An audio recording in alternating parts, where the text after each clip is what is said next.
ಶುಭೋದಯ,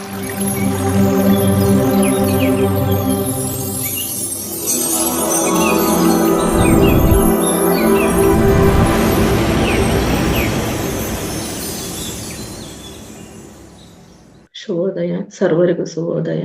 ಇಡೀ ಜಗತ್ತಿಗೆ ಧ್ಯಾನ ಜ್ಞಾನವನ್ನ ಪ್ರಸರಿಸಲಿಕ್ಕಾಗಿ ತಮ್ಮ ಜೀವನವನ್ನೇ ಮುಡುಪಾಗಿರ್ತಿರ್ತಕ್ಕಂಥ ಬ್ರಹ್ಮರ್ಷಿ ಪಿತಾಮಹ ಪತ್ರಿಜಿ ಅವರಿಗೂ, ಮಾತೋಶ್ರೀ ಅಮ್ಮ ಸಣ್ಣಮ್ಮನವರಿಗೂ, ಮಹಾವತಾರ್ ಬಾಬಾಜಿ ಅವರಿಗೂ, ಎಲ್ಲ ಆಶ್ರಮ್ ಮಾಸ್ಟರ್ಸ್, ಪಿರಮಿಡ್ಸ್, ಕ್ರಿಸ್ಟಲ್ಸ್ ಎಲ್ಲರಿಗೂ, ಹಾಗೂ ತಂದೆ ತಾಯಿಗಳಿಗೂ, ಧ್ಯಾನ ಮಾರ್ಗಕ್ಕೆ ತಂದಂತ ಸಹೋದರಿ ಮಂಜುಳಾಗೂ, ಹಾಗೂ ಈ ವೇದಿಕೆಯನ್ನು ಸೃಷ್ಟಿ ಮಾಡಿಕೊಟ್ಟಂತಹ ಪರಮೋಚ್ಚ ಗುರುಗಳಿಗೂ, ವೇದಿಕೆಯಲ್ಲಿ ಆಧ್ಯಾತ್ಮ ಜ್ಞಾನವನ್ನು ಪಡೆಯಬೇಕೆಂಬ ಜಿಜ್ಞಾಸೆಯನ್ನು ಬಂದಿರತಕ್ಕಂತ ಎಲ್ಲ ಜ್ಞಾನವಂತರಿಗೂ ಕೂಡ ಅನಂತ ಕೋಟಿ ನಮನಗಳು ಮಾಸ್ಟರ್ಸ್. ಇಂದು ಆಯ್ಕೆ ಮಾಡಿ ಜ್ಞಾನ ಹಂಚಲಿಕ್ಕೆ ಆಯ್ಕೆ ಮಾಡಿಕೊಂಡಿರ್ತಕ್ಕಂಥ ವಿಷಯ ಪ್ರಾಣಶಕ್ತಿ. ಇದು ಮೊದಲನೇ ಹಂತದಲ್ಲಿ ಏನ್ ತಿಳ್ಕೊಂಡಿದ್ವಿ ನಾವು ಈ ಪ್ರಾಣಶಕ್ತಿ ಬಗ್ಗೆ ಅಂತ ಹೇಳಿದ್ರೆ, ಈ ಪ್ರಾಣಶಕ್ತಿ ಅಂತಕ್ಕಂಥದ್ದು ಪ್ರಾಣಶಕ್ತಿಯ ಅರಿವು ನಿರಂತರವಾಗಿರುತ್ತದೆ. ಸದಾ ನಮ್ಮಲ್ಲಿ ಅಂತಸ್ಫೂರ್ತಿ, ಅಸಾಧಾರಣ ಕುತೂಹಲ, ಉತ್ಸಾಹ, ಸದುದ್ದೇಶ, ಎಲ್ಲರಿಗೂ ಸಹಾಯ ಮಾಡಬೇಕೆಂಬ ಲೋಕ ಕಲ್ಯಾಣ ಸೇವೆ, ಎಲ್ಲರಿಗೂ ಬೋಧಿಸಬೇಕು, ಯುಕ್ತ ಸೇವೆ ಮಾಡಬೇಕು, ಸೃಜನಶೀಲ ಆಲೋಚನೆಯನ್ನ ಅತ್ಯಂತ ಪ್ರೋತ್ಸಾಹದಂತೆ ನಮ್ಮಲ್ಲಿ ಆಗ್ತಾ ಇದೆ ಅಂದ್ರೆ ನಮ್ಮಲ್ಲಿ ಅಭೂತಪೂರ್ವವಾದಂತ ಪ್ರಾಣಶಕ್ತಿ ಹರಿತಾ ಇದೆ ಅಂತ ಹೇಳಿ ಅರ್ಥ ಮಾಸ್ಟರ್ಸ್. ಪ್ರಾಣಶಕ್ತಿ ಇಲ್ಲದೆ ಹೋದ್ರೆ ಅಥವಾ ವ್ಯರ್ಥವಾದ್ರೆ, ದುರುಪಯೋಗ ಪಡಿಸ್ಕೊಂಡ್ರೆ ಏನಾಗ್ತದೆ ಅಂದ್ರೆ ರೋಗಗಳು ಶರೀರದಲ್ಲಿ ಸಂಭವಿಸ್ತವೆ ಅಂತಕ್ಕಂಥ ಮಾಹಿತಿಯನ್ನ ಈಗಾಗ್ಲೇ ಪಡೆದಿದ್ವಿ ಮಾಸ್ಟರ್ಸ್. ಪ್ರಾಣಶಕ್ತಿಯನ್ನು ಉಪಯೋಗಿಸಿಕೊಳ್ತಕ್ಕಂಥ 9 ಮಾರ್ಗಗಳ ಬಗ್ಗೆ ತಿಳಿದಿದ್ವಿ ಮಾಸ್ಟರ್ಸ್ ಮೊನ್ನೆ. ಅದೇ ರೀತಿ ನಮ್ಮ ನಡೆ ನುಡಿಗಳು ನಾವು ಪ್ರಾಣಶಕ್ತಿಯನ್ನ ಉನ್ನತ ಪಡಿಸ್ಕೊಳ್ಲಿಕ್ಕೋಸ್ಕರ ನಮ್ಮ ನಡೆ ನುಡಿ ಶುದ್ಧವಾಗಿರ್ಬೇಕು ಅಂತ, ಮತ್ತೆ ಪ್ರಾಣಶಕ್ತಿಯ ಕೇಂದ್ರಗಳಾದಂತ ದೇವಾಲಯ, ಆಶ್ರಮ, ಧಾರ್ಮಿಕ ಕೇಂದ್ರಗಳಿಗೆ ಹೋದಾಗ ನಮ್ಮ ನಡೆ ನುಡಿಗಳನ್ನ ಹೇಗೆ ಇಟ್ಕೋಬೇಕು ಅನ್ನೋದ್ರ ಬಗ್ಗೆಯನ್ನು ಕೂಡ ತಿಳಿದಿದ್ವಿ ಮಾಸ್ಟರ್ಸ್. ಹಾಗಿರದೆ ಹೋದ್ರೆ ನಮ್ಗೆ ಅದರಿಂದ ನಮ್ಮ ಮೇಲೆ ಹೇಗೆ ಮತ್ತೆ ಏನೆಲ್ಲ ಪ್ರಭಾವ ಉಂಟಾಗುತ್ತದೆ ಎಂಬ ಅಂಶಗಳ ಬಗ್ಗೆ ಗಮನ ಹರಿಸಿದ್ವಿ ಮಾಸ್ಟರ್ಸ್.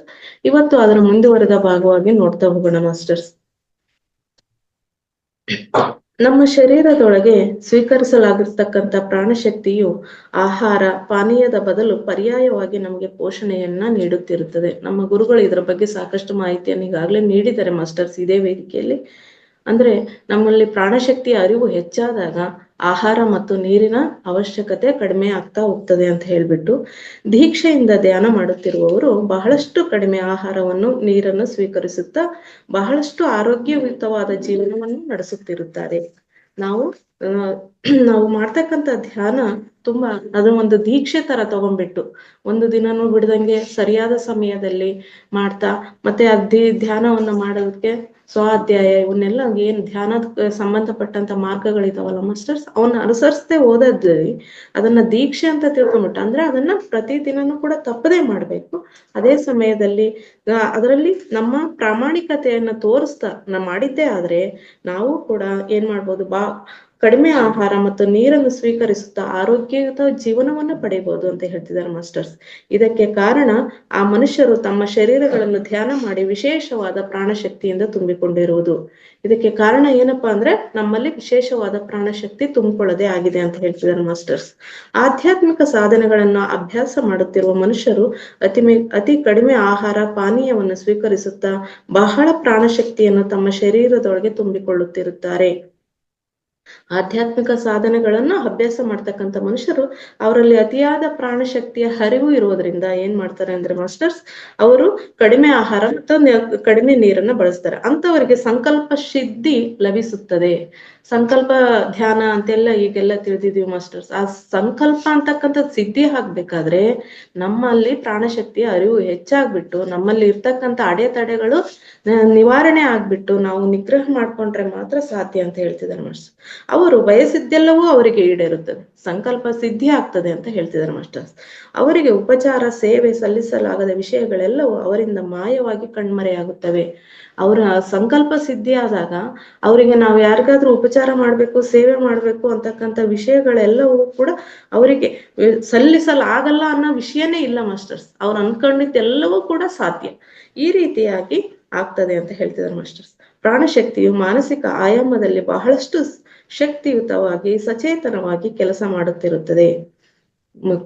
ಪ್ರಾಣಶಕ್ತಿಯ ಅರಿವು ನಮ್ಮಲ್ಲಿ ಹೆಚ್ಚಾದಾಗ ನಮ್ಮ ಮನಸ್ಸು ತಂತಾನೆ ತಟಸ್ಥಗೊಂಡ್ಬಿಟ್ಟು ಏನಾಗ್ತದೆ ಅಂದ್ರೆ ಮಾಸ್ಟರ್ಸ್, ನಾವು ಮಾಡ್ತಕ್ಕಂಥ ಯೋಚನೆಗಳು, ನಮ್ಮ ದೇಹ ಅತಿ ಶಕ್ತಿಯುತವಾಗಿರುತ್ತದೆ ಮತ್ತು ಸಚೇತನವಾಗಿ ಇರ್ತದೆ. ಪ್ರಾಣಶಕ್ತಿ ಮನಸ್ಸಿನಲ್ಲಿ ಕಾರ್ಮೋಡದಂತೆ ಸಂಗ್ರಹವಾಗಿರುವ ದ್ವೇಷ, ಈರ್ಷ್ಯೆ, ಅಸೂಯೆ ಹಾಗೂ ಪ್ರತಿಕಾರ ಲಕ್ಷಣಗಳನ್ನು, ಅವ್ಯವಸ್ಥೆಯನ್ನು ನಾಶ ಮಾಡುತ್ತದೆ. ಈ ಪ್ರಾಣಶಕ್ತಿ ಅಂತಕ್ಕಂಥದ್ದು ನಮ್ಮಲ್ಲಿ ಹೆಚ್ಚು ಆಗಿ ನಮ್ಮಲ್ಲಿ ಹರಿತಾ ಹೋದಾಗ ಏನಾಗ್ತದೆ ಅಂದ್ರೆ ಮಾಸ್ಟರ್ಸ್, ಇವೇನು ನಾವು ದ್ವೇಷ, ಈರ್ಷ್ಯೆ, ಅಸೂಯೆ ಅಂತಕ್ಕಂಥದ್ದು ಏನು ಜನ್ಮತಃ ಬಂದಿರಲ್ಲ ಮಾಸ್ಟರ್ಸ್. ನಾವು ನಮ್ಮ ಜೀವನ ಪರಿಯಲ್ಲಿ ಅಕ್ಕಪಕ್ಕದವರ ಪ್ರಭಾವದಿಂದ, ನಾವು ಕುಟುಂಬದಲ್ಲಿರೋ ಪ್ರಭಾವದಿಂದ ಅವು ತಂತಾನೆ ಬಂದಿರ್ತದೆ. ಕಾರ್ಮೋಡ ಅಂದ್ರೆ ಮಾಸ್ಟರ್ಸ್ ಮಳೆಯ ಮೋಡಗಳು, ಜಸ್ಟ್ ಒಂದ್ ಸ್ವಲ್ಪ ಗಾಳಿ ಜಾಸ್ತಿ ಮಾಡಿದ್ರೆ ಹೇಗೆ ಮುಂದಕ್ಕೆ ಚಲಿಸ್ತಾವೋ ಅದೇ ರೀತಿಯಾಗಿ ಅವುಗಳು ಕೂಡ ನಮ್ಮಿಂದ ಮಾಯವಾಗ್ತವೆ. ಪ್ರಾಣಶಕ್ತಿಯ ಅರಿವು ಅಂತಕ್ಕಂಥದ್ದು ಹೆಚ್ಚಾದಾಗ ಅಂತ ಹೇಳ್ತಿದ್ದಾರೆ ಮಾಸ್ಟರ್. ಅವಸ್ಥೆ ಈ ಅವಲಕ್ಷಣಗಳಿರುವ ಮನಸ್ಸು ಮೆದುಳಿನ ಭಾಗದ ಮೇಲೆ ತೀವ್ರವಾದ ಪ್ರಾಣಶಕ್ತಿ ಕಿರಣಗಳು ಪ್ರಸರಿಸಿದಾಗ ಈ ಮನುಷ್ಯರು ದುರ್ಭರವಾದ ಕಷ್ಟಗಳನ್ನು ಎದುರಿಸಬೇಕಾಗುತ್ತದೆ.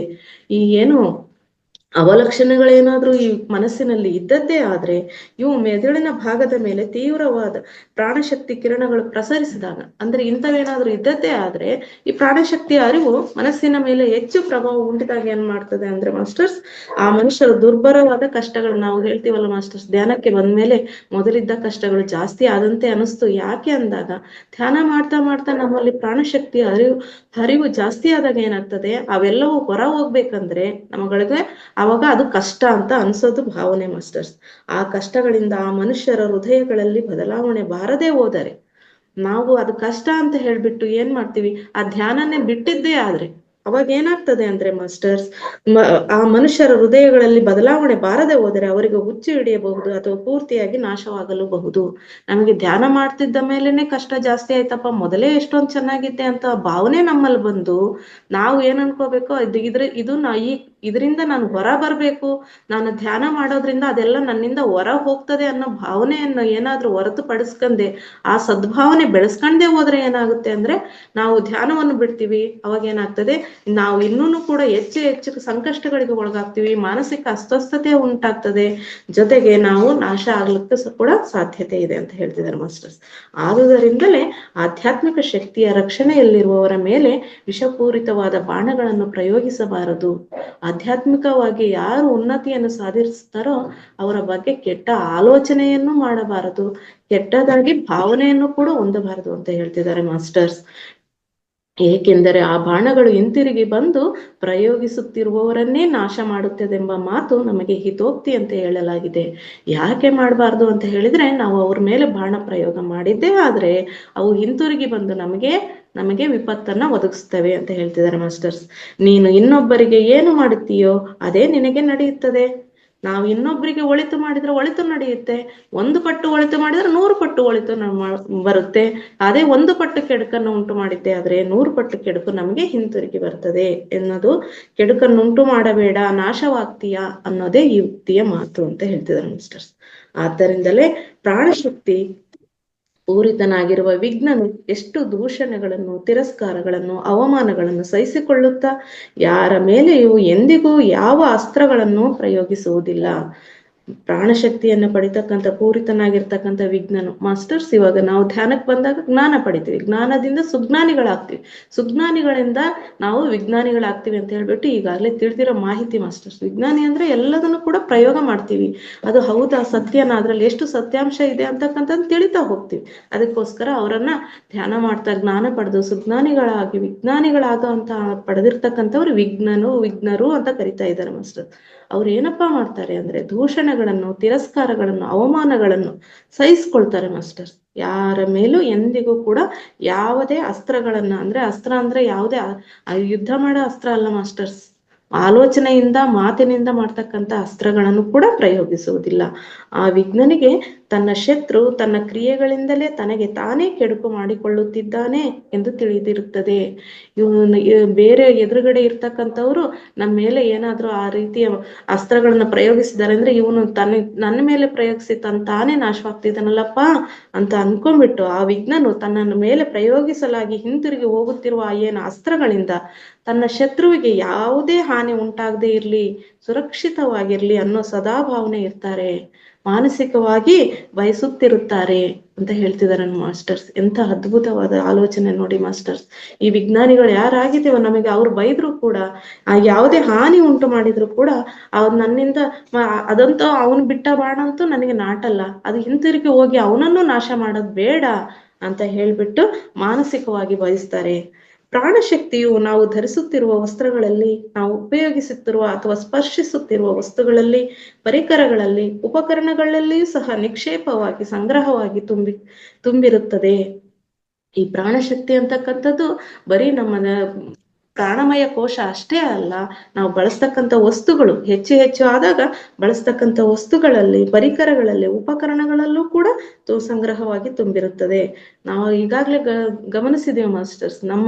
ನಮ್ಮ ಆಧ್ಯಾತ್ಮಿಕ ಗುರುಗಳಾಗಿರ್ತಕ್ಕಂಥ ರಂಗನಾಥ ಗುರುಗಳೇ ನಾವೆಲ್ಲರೂ ವೇದಿಕೆಗೆ ಹೋದಾಗ ನಮ್ಮನ್ನು ವೆಲ್ಕಮ್ ಮಾಡ್ಬೇಕಾದ್ರೆ ಥ್ಯಾಂಕ್ಸ್ ಕೊಡ್ತಾರೆ, ಹೊರಡುವಾಗ ಕೂಡ ಥ್ಯಾಂಕ್ಸ್ ಕೊಟ್ಟು ಮಾಡ್ತಾರೆ. ಅಂದ್ರೆ ಆ ಶಕ್ತಿ ಪ್ರಾಣಶಕ್ತಿ ಅವರಿಗೂ ಕೂಡ ಹೆಚ್ಚಾಗ್ಲಿ, ಉತ್ತಮ ಸತ್ಕಾರ್ಯಗಳನ್ನ ಅವರು ಸಹ ಮಾಡ್ಲಿ ಅನ್ನೋ ಸದಾಶಯ ಮಾಸ್ಟರ್.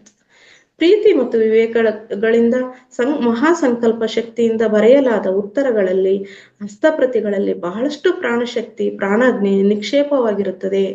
ಪ್ರೀತಿ ಮತ್ತು ವಿವೇಕಗಳಿಂದ ಯಾವಾಗ್ಲೂ ಕೂಡ ನಮ್ಮಲ್ಲಿ ಪ್ರಾಣಶಕ್ತಿ ಹೆಚ್ಚಾಗಿದೆ ಅನ್ನೋದಕ್ಕೆ ದ್ಯೋತಕ ಮಾಸ್ಟರ್ಸ್ ಪ್ರೀತಿ ಮತ್ತು ಕರುಣೆ ಇರ್ತಕ್ಕಂಥದ್ದೇ ಅಲ್ವಾ ಮಾಸ್ಟರ್ಸ್.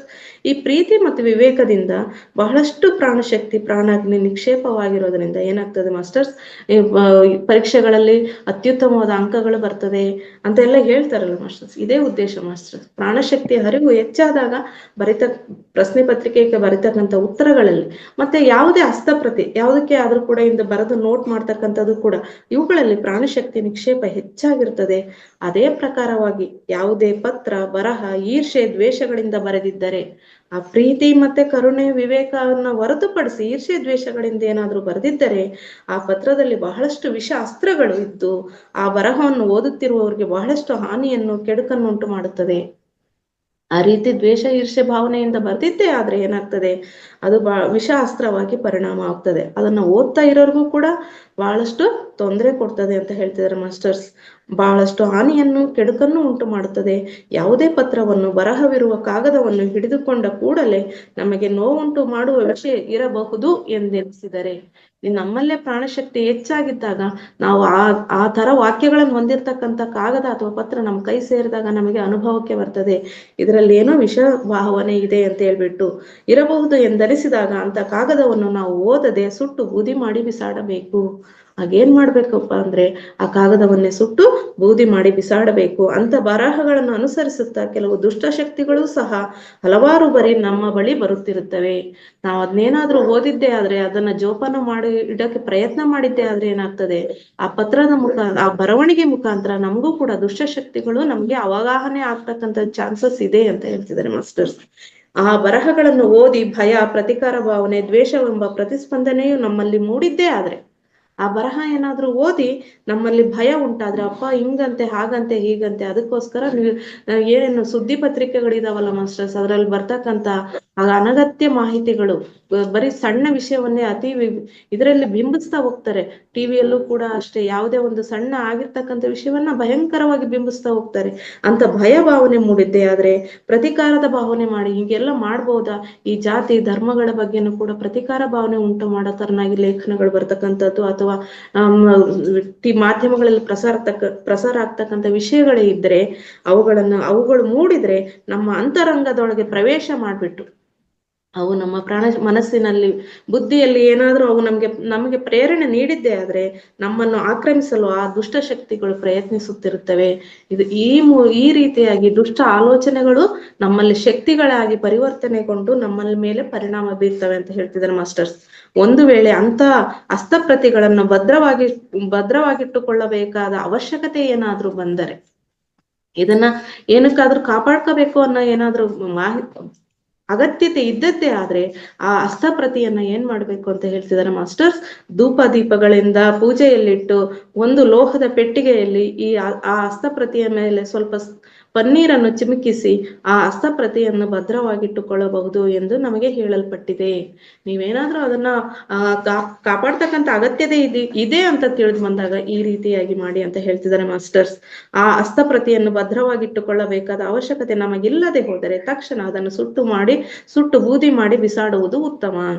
ಈ ರೀತಿಯಾಗಿ ನಾವು ನಮಗೆ ಅಗತ್ಯ ಇಲ್ಲದೆ ಹೋದ್ರೆ ಅದನ್ನ ಸುಟ್ಟು ಬೂದಿ ಮಾಡಿ ಬಿಸಾಡ್ಬೇಕು ಅಂತ ಹೇಳ್ತಿದ್ದಾರೆ ಮಾಸ್ಟರ್. ಅಪರಾಧಿಗಳು ಉಪಯೋಗಿಸಿದ ವಸ್ತುಗಳನ್ನಾಗಲಿ, ವಾಮಾಚಾರ ಮಾಡುವ ಮನುಷ್ಯರು ಉಪಯೋಗಿಸಿದ ಉಪಕರಣಗಳನ್ನು ಕೂಡ ಸ್ಪರ್ಶಿಸಬಾರದು. ನಾವು ಯಾವುದೇ ಒಂದು ವಸ್ತುವನ್ನಾಗ್ಲಿ ನಾವು ಮುಟ್ಟಬೇಕಾದ್ರೂ ಕೂಡ ನಮ್ಮ ಆಲೋಚನೆ ಅಂತರ್ವಾಣಿಯನ್ನು ತಿಳಿದೇ ಬಳಸ್ಬೇಕು, ಮುಟ್ಬೇಕು ಮಾಸ್ಟರ್ಸ್. ಯಾವ್ದೊಂದಾದ್ರೆ ಕಾಣ್ತು ಅಂದ ತಕ್ಷಣ ಅದನ್ನ ಮುಟ್ಟೋದು, ಅದನ್ನ ಇಟ್ಕೊಳ್ಳೋದು ಆ ತೆರನಾಗಿ ಮಾಡ್ಬೇಡಿ ಅಂತಾನು ಕೂಡ ಹೇಳ್ತಿದ್ದಾರೆ ಮಾಸ್ಟರ್. ಏಕೆಂದರೆ ಹಾನಿಯುಂಟು ಮಾಡುವ ಎಷ್ಟೋ ದುಷ್ಟಶಕ್ತಿಗಳು ಅವುಗಳನ್ನ ಹಿಡಿದುಕೊಂಡಿರುತ್ತವೆ. ನಮ್ಮಲ್ಲಿರುವ ಪ್ರಾಣಶಕ್ತಿ ಸಂಗ್ರಹವು ಅಂತ ದುಷ್ಟಶಕ್ತಿಗಳನ್ನ ದುರ್ಬಲ ಮಾಡಬಲ್ಲದು. ಆದರೆ ಅದರಿಂದಾಗಿ ನಮ್ಮಲ್ಲಿನ ಪ್ರಾಣಶಕ್ತಿ ನಿಕ್ಷೇಪಗಳು ಸ್ವಲ್ಪ ಬರಿದಾಗುತ್ತವೆ. ನಾವು ಸಂಗ್ರಹಣೆ ನಮ್ಮಲ್ಲಿರ್ತಕ್ಕಂಥ ಪ್ರಾಣಶಕ್ತಿನೂ ಕೂಡ ಅಂತ ವಸ್ತುಗಳನ್ನ ಮುಟ್ಟಿದಾಗ ಏನಾಗ್ತದೆ ಅಂದ್ರೆ ನಮ್ಮಲ್ಲಿರ್ತಕ್ಕಂಥ ಚಕ್ರಾಸು ಕೂಡ ಡಿಸ್ಟರ್ಬ್ ಆಗ್ತದೆ ಅಂತ ಹೇಳ್ತಿದ್ದಾರೆ ಮಾಸ್ಟರ್ಸ್. ಆ ಭಗವಂತನನ್ನು ಆರಾಧಿಸುತ್ತಾ ಅಧ್ಯಯನ ಮಾಡುತ್ತಿರುವ ಶಿಷ್ಯ ವಿದ್ಯಾರ್ಥಿಗಳು ಉಪಯೋಗಿಸಿಕೊಳ್ಳುವ ನಿಶ್ಶಬ್ದ ನಿರ್ಲಿಪ್ತ ವೈಖರಿ ಎಂಬ ಪದ್ಧತಿಯೂ ಸಹ ಇಂಥ ದುಷ್ಟ ಶಕ್ತಿಯೊಂದಿಗೆ ವ್ಯವಹರಿಸಲು ಸಹಕಾರಿಯಾಗುತ್ತದೆ.